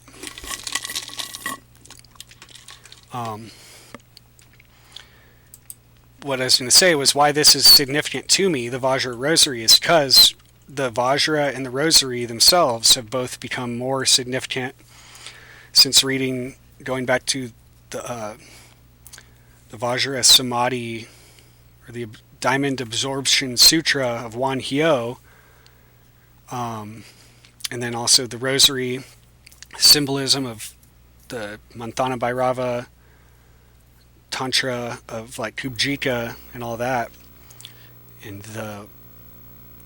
this other book that I can't remember the title of, but it has to do with the Sanskrit alphabet as this garland or rose or necklace of Malini. Certain books are made more profound once the initiation of, I say initiation, but the esoteric meanings of various things are more deeply grasped. But anyway, just sitting here scrolling through this, not really looking at it while I'm thinking. It's distracting. Anyway, there's all of this stuff that I wanted to say before it just piles up in my mind and I have to forget it. But yeah, Yeah, who knows? I'm not even saying that I believe that these drones that they've been seeing are these UFOs discussed here, but it stood out to me enough to want to reread that particular chapter, because just the sound of it and the things he's saying in passing are very reminiscent of what's going on now.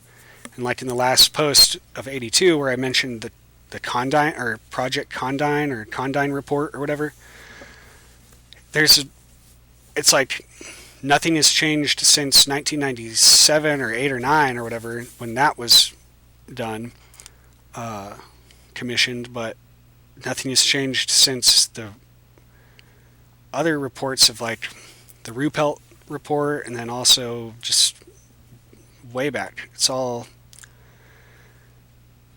ironic and funny, kind of, when you...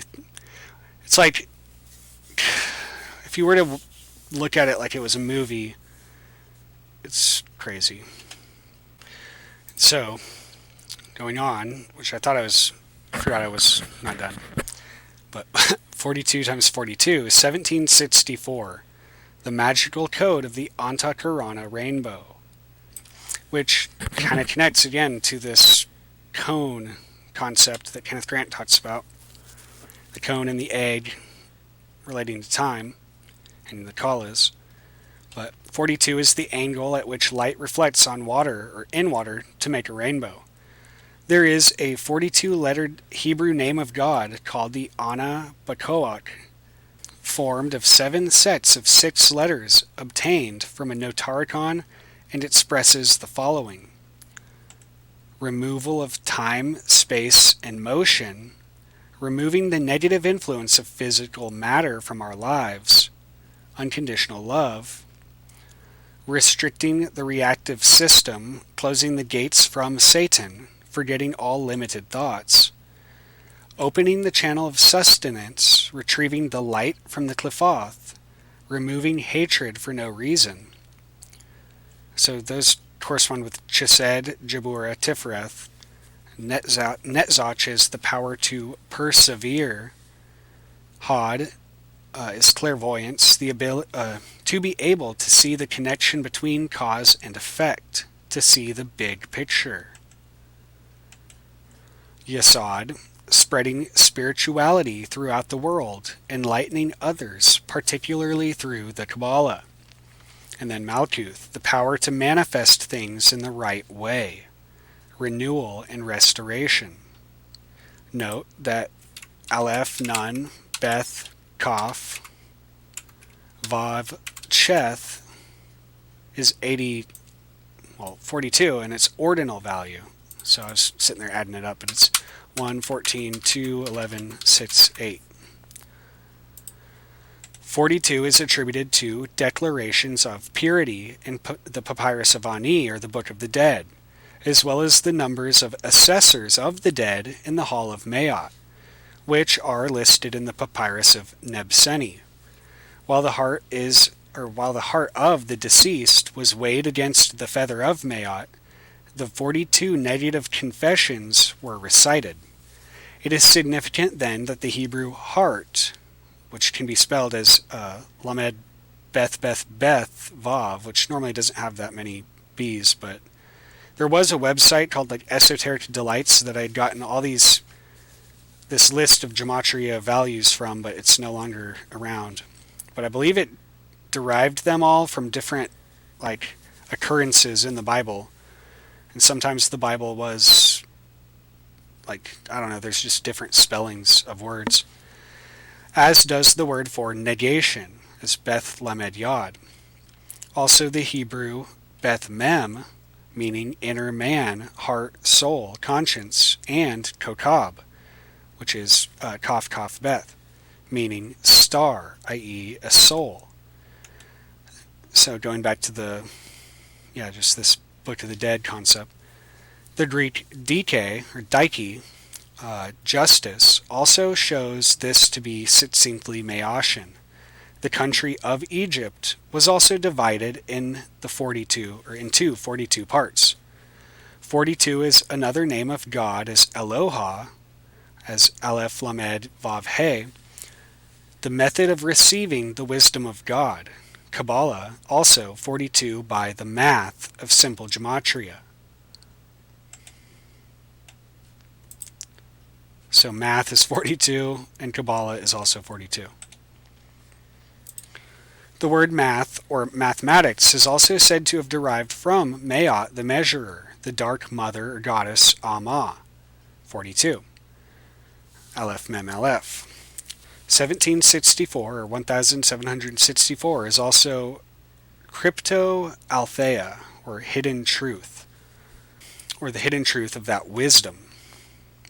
43 times 43, 1849, is the supreme realization, with none final, of the fully flowered Sri Yantra of 43 triangles, which is the supreme yantra of the triple Sarva goddess. Sarva means all or complete.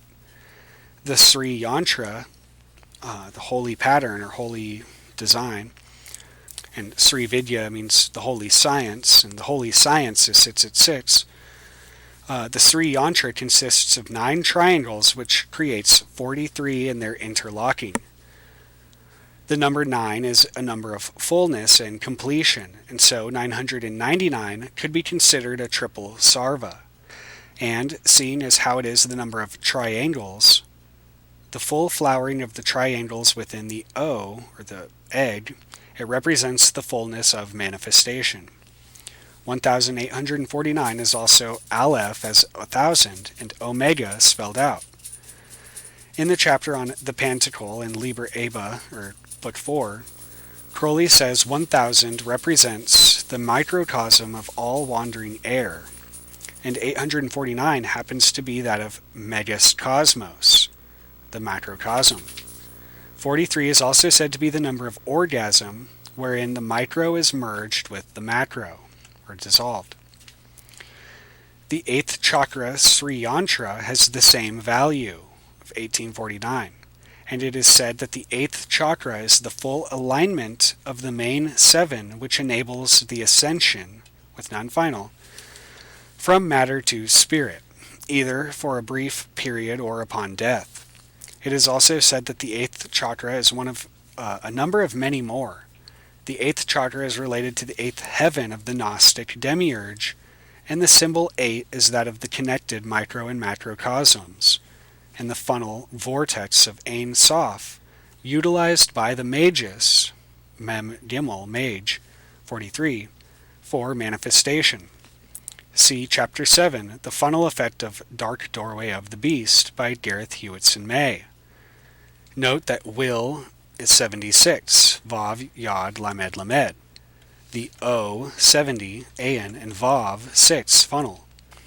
76 is also the number of the Ankh, Aleph, Nun, Kaf, He, the symbol of the key of manifestation being the O and the cross, which together also form the mark of the beast, or the swastika. Again, 666. The funnel effect.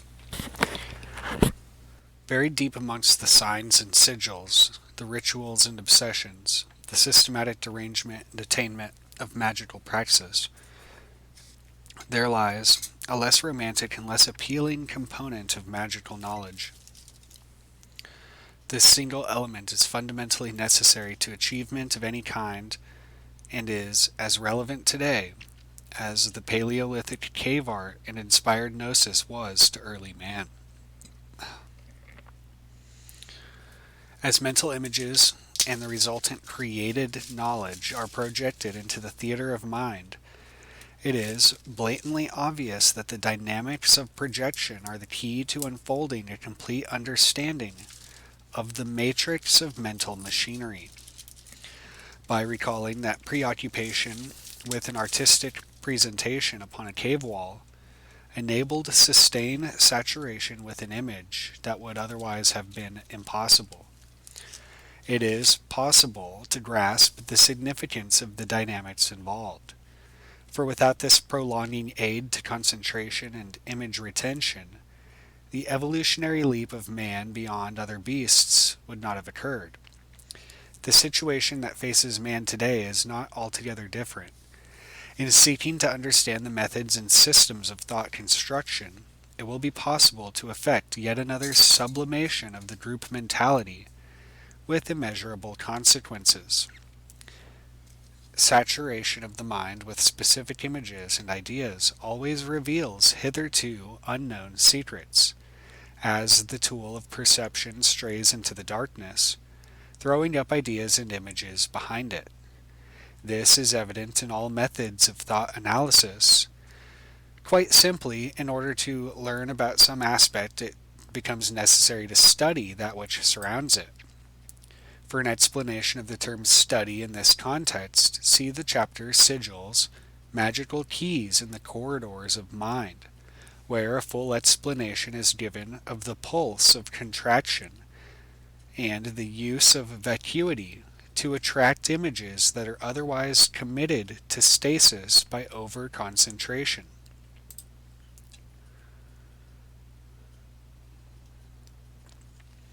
This is the active principle that surrounds children in school being taught the cultural values, the student at university researching his thesis, and the great thinkers ever pushing outwards the barriers at the periphery of the unknown. Of course, the ritual magician, with his massive concentration via images, symbols, sigils, and ritual incantations, perhaps is at the apex of these operations. He knows, as does the shaman, that in saturating all of the senses simultaneously, he is more likely to succeed in his intended objective. What is the system of dynamics that is so mysterious, or that so mysteriously surrounds the arrival of thoughts? Because of the concepts that it involves and the method of their arrival, this process is known as the funnel effect. The term funnel, from the Latin fundere, to pour, explains the function of the operation as being similar to a channeling or a diverting of fluidic images that pour into the mind vessel. Any symbol or sigil utilized as a totem seed, the term seed is used to suggest that there is a single unit capable of developing further under the right conditions, and held within the mind's eye, like the Dharana experiment of the chapter on the ingression of alien forces, or like the cave art mentioned in the chapter Seizing the Image, in order to create thought, will cause an upwelling of the mind, which brings forth corresponding detail from the underworld. The term seed is apt, for the sowing of the seed and its subsequent gestation in the amniotic fluid of the womb of subconsciousness, the Egyptian Amenta, produces the child that is the new image or idea, which finally bursts from the macrocosmic repository and courses its way into the realms of everyday consciousness. In Thelemic terms, Horus, the crowned and conquering child. This seed thought or seed image, when placed into the center of attention, at the heart of the veto of the Dothian gate, becomes the temporary datum, first mentioned in the chapter Along the Corridor of Death, from which the universe is viewed. Concentrating upon this point causes several effects. Firstly, the natural progressive tendency of the mind begins to drift into other areas of interest. Sustained concentration is difficult and requires practice in order to obtain results without effort. Secondly, the sustained involvement with the image causes a warping of the etheric web, whose epicenter contains the seed image. This distortion is engendered by virtue of the massive condensation of psychic, mental energy around the seed image. This energy is temporarily stored capacitatively and attempts to draw other surrounding elements towards it. The situation is rather like that of a whirlpool. It is a violent and combustible process. Verily Typhonian, see the chapter The Dawn of Satan for paralleled statements on bursting energy. and in fact becomes an imploding vortex above and beyond conscious control. It has been shown that images and ideas, in preliminary chapters, that images and ideas, when initially filed into the macrocosmic repository, are linked to one another in a multitude of ways.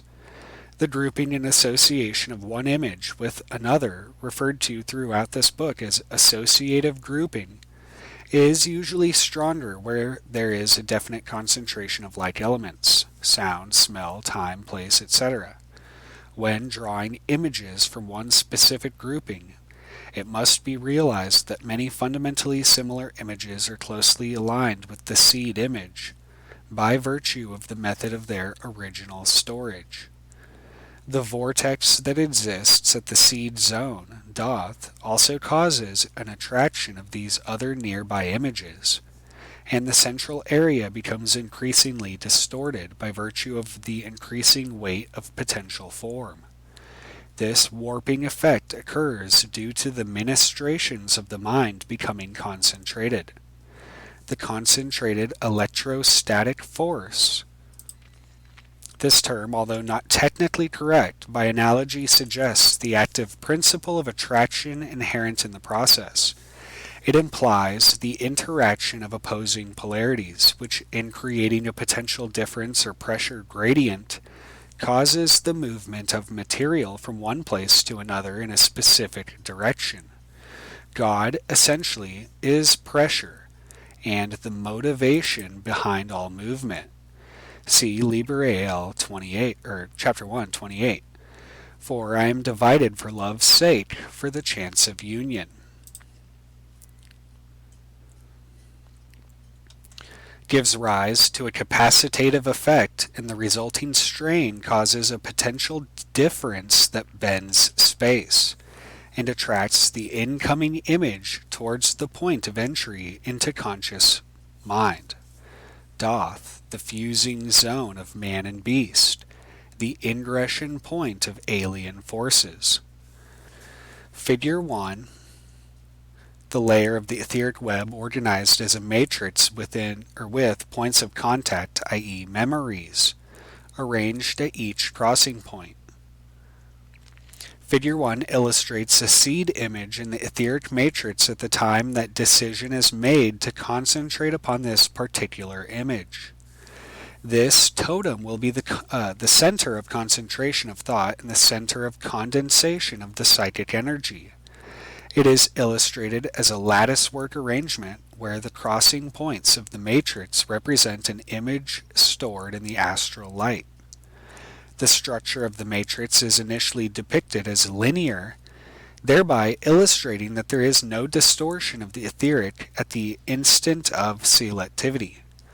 This does not imply, however, that it occurs later on. The etheric framework of the macrocosm is composed of many layers of such matrices, all at different levels. This is not to suggest that the level has any bearing on the quality of the image or upon the plane of consciousness or upon the rate of vibration. Such terms are vaguely used in theosophical spiritualist areas of interest. The term is that of the spiritualist, vibration, but is only used to illustrate the multidimensionality beyond conscious mind. Figure 2, the etheric web becomes orientated around the central seed image, which is the singular abstract thought that is about to become the focus of attention. Figure 2 shows the initial states of the distortion process. This occurs immediately that the mind begins to hold an image by concentration. The drawing down of such a layer of the mind pulls through other layers in attempting to balance out the difference in the chain or the charge by bringing the opposing poles of charge together. Forgive the duality inherent in the system. At the point of entry into the Dothian gate, the distortion has become severe, and the curved space of the funnel effect, so called because of its shape, is noticeable in Figure 3. So the funnel, again, the cone, the cornucopia, the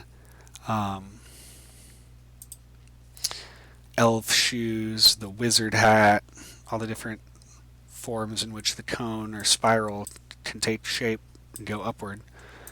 Each of the crossing points of the etheric web in close proximity to the seed image also contain abstract, unformed images and now tend to move towards the gate of consciousness and draw ever nearer to conscious access, due to the pull of the vortex. It is at this point, the Dothian gate, that the opposing charges are united. Due to the magnetic strain, matter and antimatter fuse in an immense explosion, loosely known as pure form and pure force. So it makes me think, again, of the seed being 333 and matrices, and it's like their union of sort of like Hadith and Nuit, whose release of energy bursts through the thin veil of the abyss and exits the realm of Thoth. Such an explosion, violent and unruly, thrusts forth its energy which, in cascading into conscious mind, courses its way down the tree of life in the path of the lightning flash. Here we have the unruly Typhon bursting through the sides of his mother. An analysis of this concept is given in the chapter The Dawn of Satan. Thor, the god of thunder, striking his hammer and the energy glyphed in the swastika and the mark of the beast.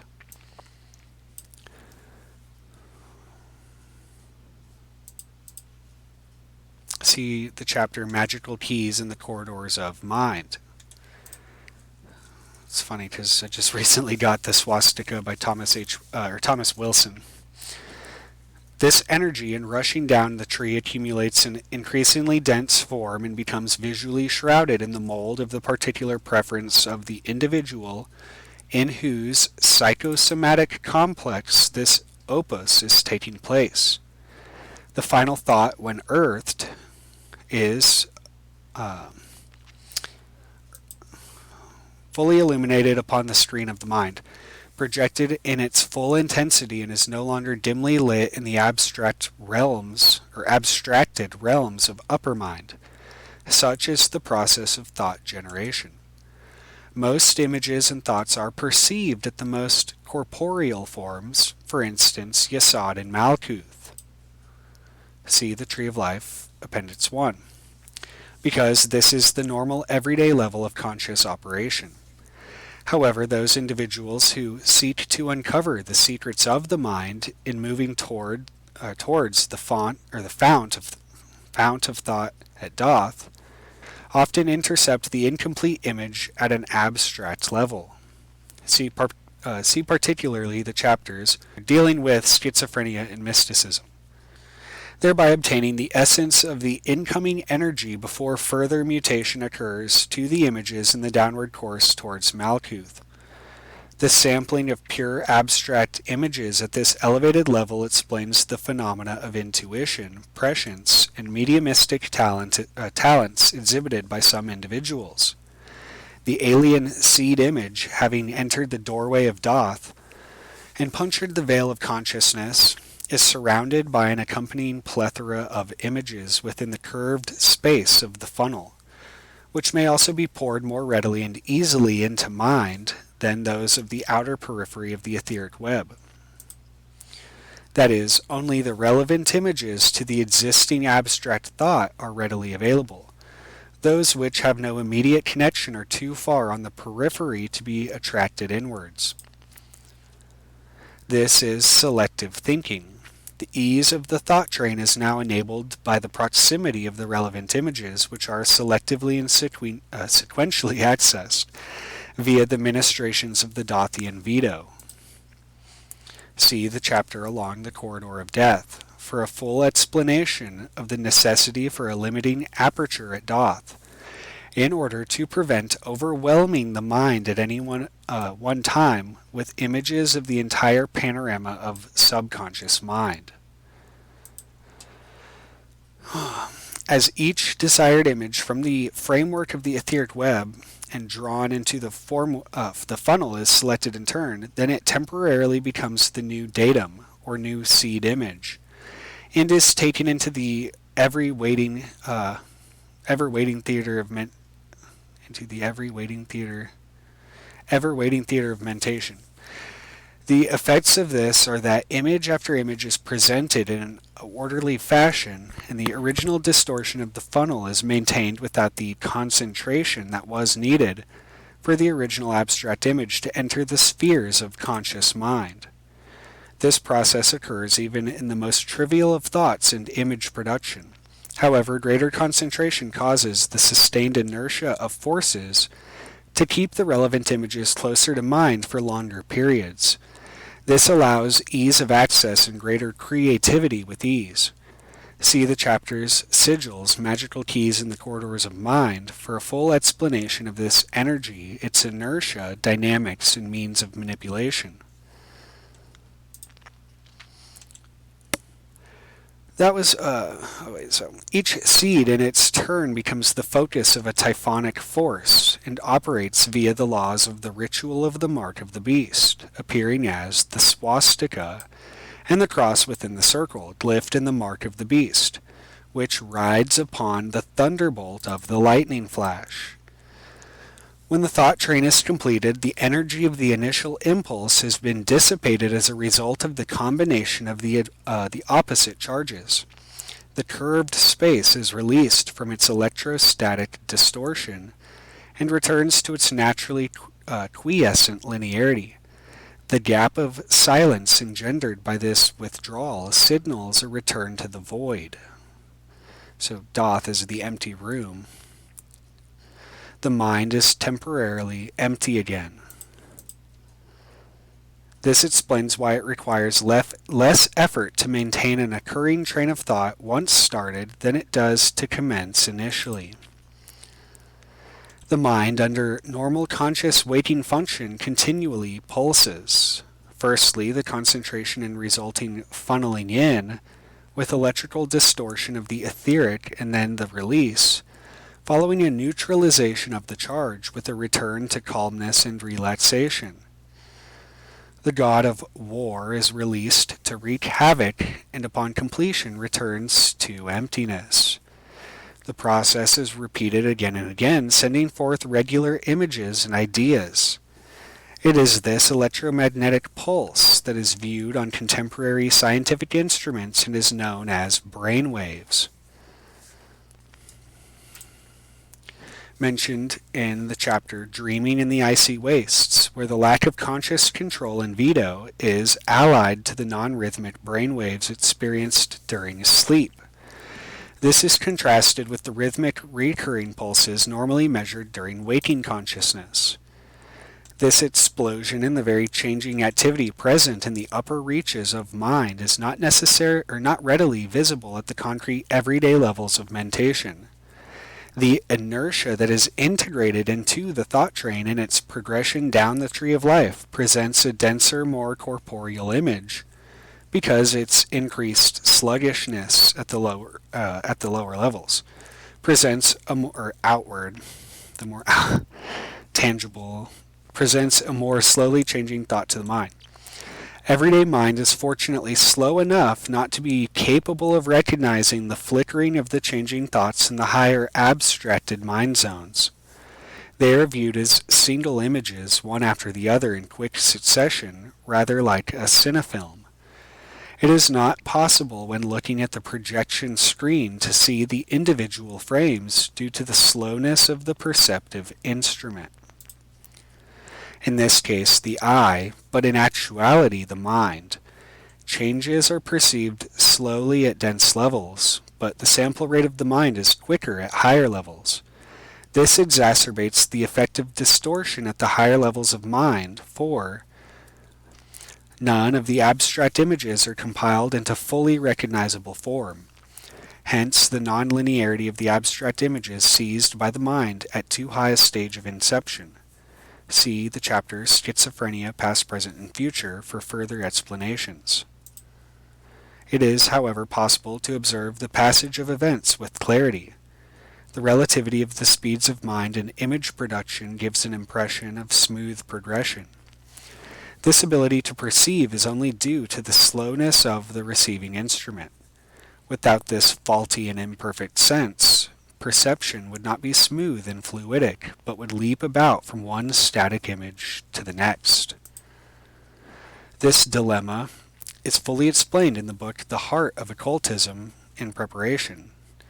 It unites the role of Hecate, the frog-headed deity, in the Tantra of Liber chapter 2, verse 17.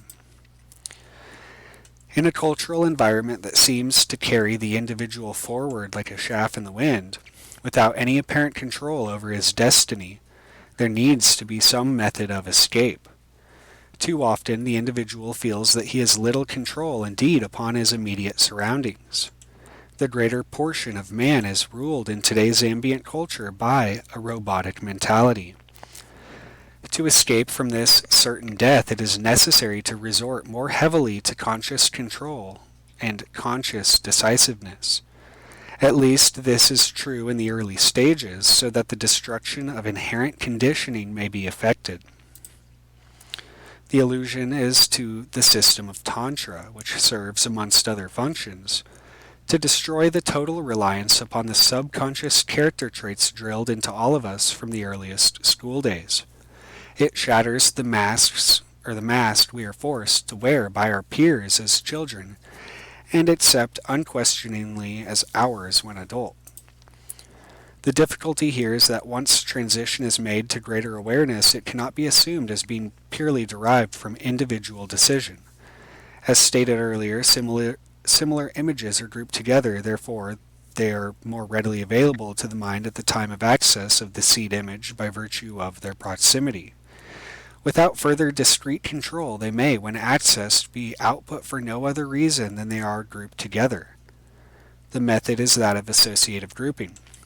Such a situation as this appears to have no more decisiveness than a mere recording device with input and playback, almost as unconditional as a tape recorder. This is the direction that the society machine plunges headlong into. People are unaware of why they prefer A to B, why they consider C to be greater than D, ad infinitum. To quote an often stated computer buzz phrase, garbage in, garbage out. When the principle of the funnel effect is understood, introspective observations may be made of the structure and contents of the individual mind. It then becomes abundantly plain why certain ideas are grouped together and why certain thoughts appear to be associated with each other. When man becomes aware that he is acting without knowledge of the reason for such action, due to the non-selectivity of ideas, he may take remedial steps if desired. Such a course of action may assist in his emergence from the pool of robotics into which he has been plunged. For when made aware of the automatic response and automatic assimilation of the mind and the reasons why A, B, C, and D are related, it is possible to shatter this automatic response system. The characteristic of the universe alters when observation becomes active. The most difficult aspect of the funnel effect is that the process operates at a very high level of mind. The decision upon which images pour into the canals of the mind is already made and executed before we become aware of it. It is possible to plant seeds by conscious deliberation, but the results of the gestation of the mind are explosive and immediate, and are already upon the individual in the lower spheres of mentation long before it is possible to modify them. Knowing that like images are grouped, it then becomes possible to understand why certain ideas occur. It even becomes possible to trace them backwards along a thought stream and reach the spark that generated the original impulse. See the chapter Sigils, Magical Keys in the Corridors of Mind. Always, man operates only on the images he receives and is unaware of the more abstracted areas preceding the final form. It is only the final form upon which he so readily acts. all action is effected on this automatic level. It becomes intensely interesting and illuminating to discover by tracing a path of images retrospectively the original seed image that caused the entire thought train that led to eventual action. By doing so, it is possible to observe the processes involved that previously caused the body to act automatically without knowledge and without intention. The introspective analysis of the mind certainly is not necessary for survival, but because there aren't as many saber-toothed tigers roaming about as there used to be, it is probably safe to assume that man may begin to relax and take an active part in disassembling his own instinctual survival processes. Reference may be made here to the Brahmin sect of Eastern India, also mentioned in the chapters Schizophrenia, Past, Present, and Future. It is only after considerable introspective analysis by using the knowledge of the funnel effect that the conclusion is obtained that man is mostly composed of bits and pieces of collated rubbish, replete with the discarded words and actions of those around him. He is stuffed full of advertisements and social conditioning, leading eventually to phobias, prejudice, bigotry, and even repressed embarrassment, hatred, and disgust. This, of course, is where the essence of Tantra becomes a useful tool. The destruction of particular tendencies by acceptance and assimilation will prevent the restricted awareness of further automatic functioning from being a major problem. Magic in its entirety is based upon the operations of the funnel effect. Very often it is said that the astral light is the main component in the armory of the magician. So it is. But it is the astral light that controls the entire universe. The magician is purely an individual who becomes more introspective by virtue of systematic obsessions and controlled derangement than his contemporaries. But it is a knowledge of the dynamics of the funnel effect that enables him to operate his system controlled by the will. The astral light is purely the nuts and bolts of the system. The image thought is the created masterpiece, and the funnel effect is the tools of construction. In enhancing an understanding of the tools, it is possible to create and design any structure in any forms. The funnel effect, of course, happens each time any creature thinks. It accesses its group subconsciousness and its personal consciousness. Only sustained and intense, saturated introspection allows man to be fully aware of what is happening in mind. It was this sustained concentration that enhanced the operation of the funnel effect and the singularly most important factor that caused the initial development of Paleolithic man. A thorough working knowledge of the system of operation of the funnel effect and its results will allow man to truly understand his mental machinery. This will herald another global transformation, instantaneous and similarly proportional to the advance given to Paleolithic man, who played with both mind and image in the recesses of darkness. 44 times 44 is 1936, which is the number of the year in which Aleister Crowley released The Equinox of the Gods to the public, containing an exegesis of his receiving of Librael Veligis. 44 is the Phoenix, and 1936 is the Phoenix Soul, with Zodi final for X. The secret of the Pharaoh, who has the keys of the great mystery of magic, and or God, 77. 44 is the number of magic in simple gematria, and the Book of Numbers. In Hebrew, 44 is Daleth Mem, or blood, Dom, the root of Adam. Lamed He Teth, fire, and Daleth Lamed Yod, water, or Aquarius, so the fire and the water. The fire and water combine alchemically as depicted in the Art or Temperance tarot card, and congeal in the blood of the magus. Being the phoenix alchemically multiplied, it is the double-headed phoenix looking both ways as Harwifi, which is Horus and Set, with Set as his subconscious. i.e. Horus and Set, back to back. Note that it was the 44th year of the Eon of Horus in 1948 that Frater Achad announced the incoming of the Eon of Maat in the formula of Ma Ion, 107, the egg or oval, also 107. And then it was 44 years later, that was 1992, that later on I ended up finding this egg in 2011. Which then it was, like I mentioned it in this post here, but I didn't even realize it till I wrote it. Like I was thinking about it, but basically that egg I got April 2nd, 2011, January 2nd, 2012, which was when this blue orb came in my room through the window and then flew back out when I freaked out. And I'm not kidding, it was, I put a picture of it. Not a picture, but like a diagram of, well, maybe it's not here. Oh yeah, it's right here.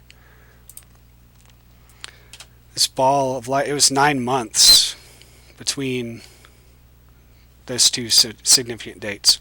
Anyway, 45 times 45 is 2025, which is 225, the goddess, times 9.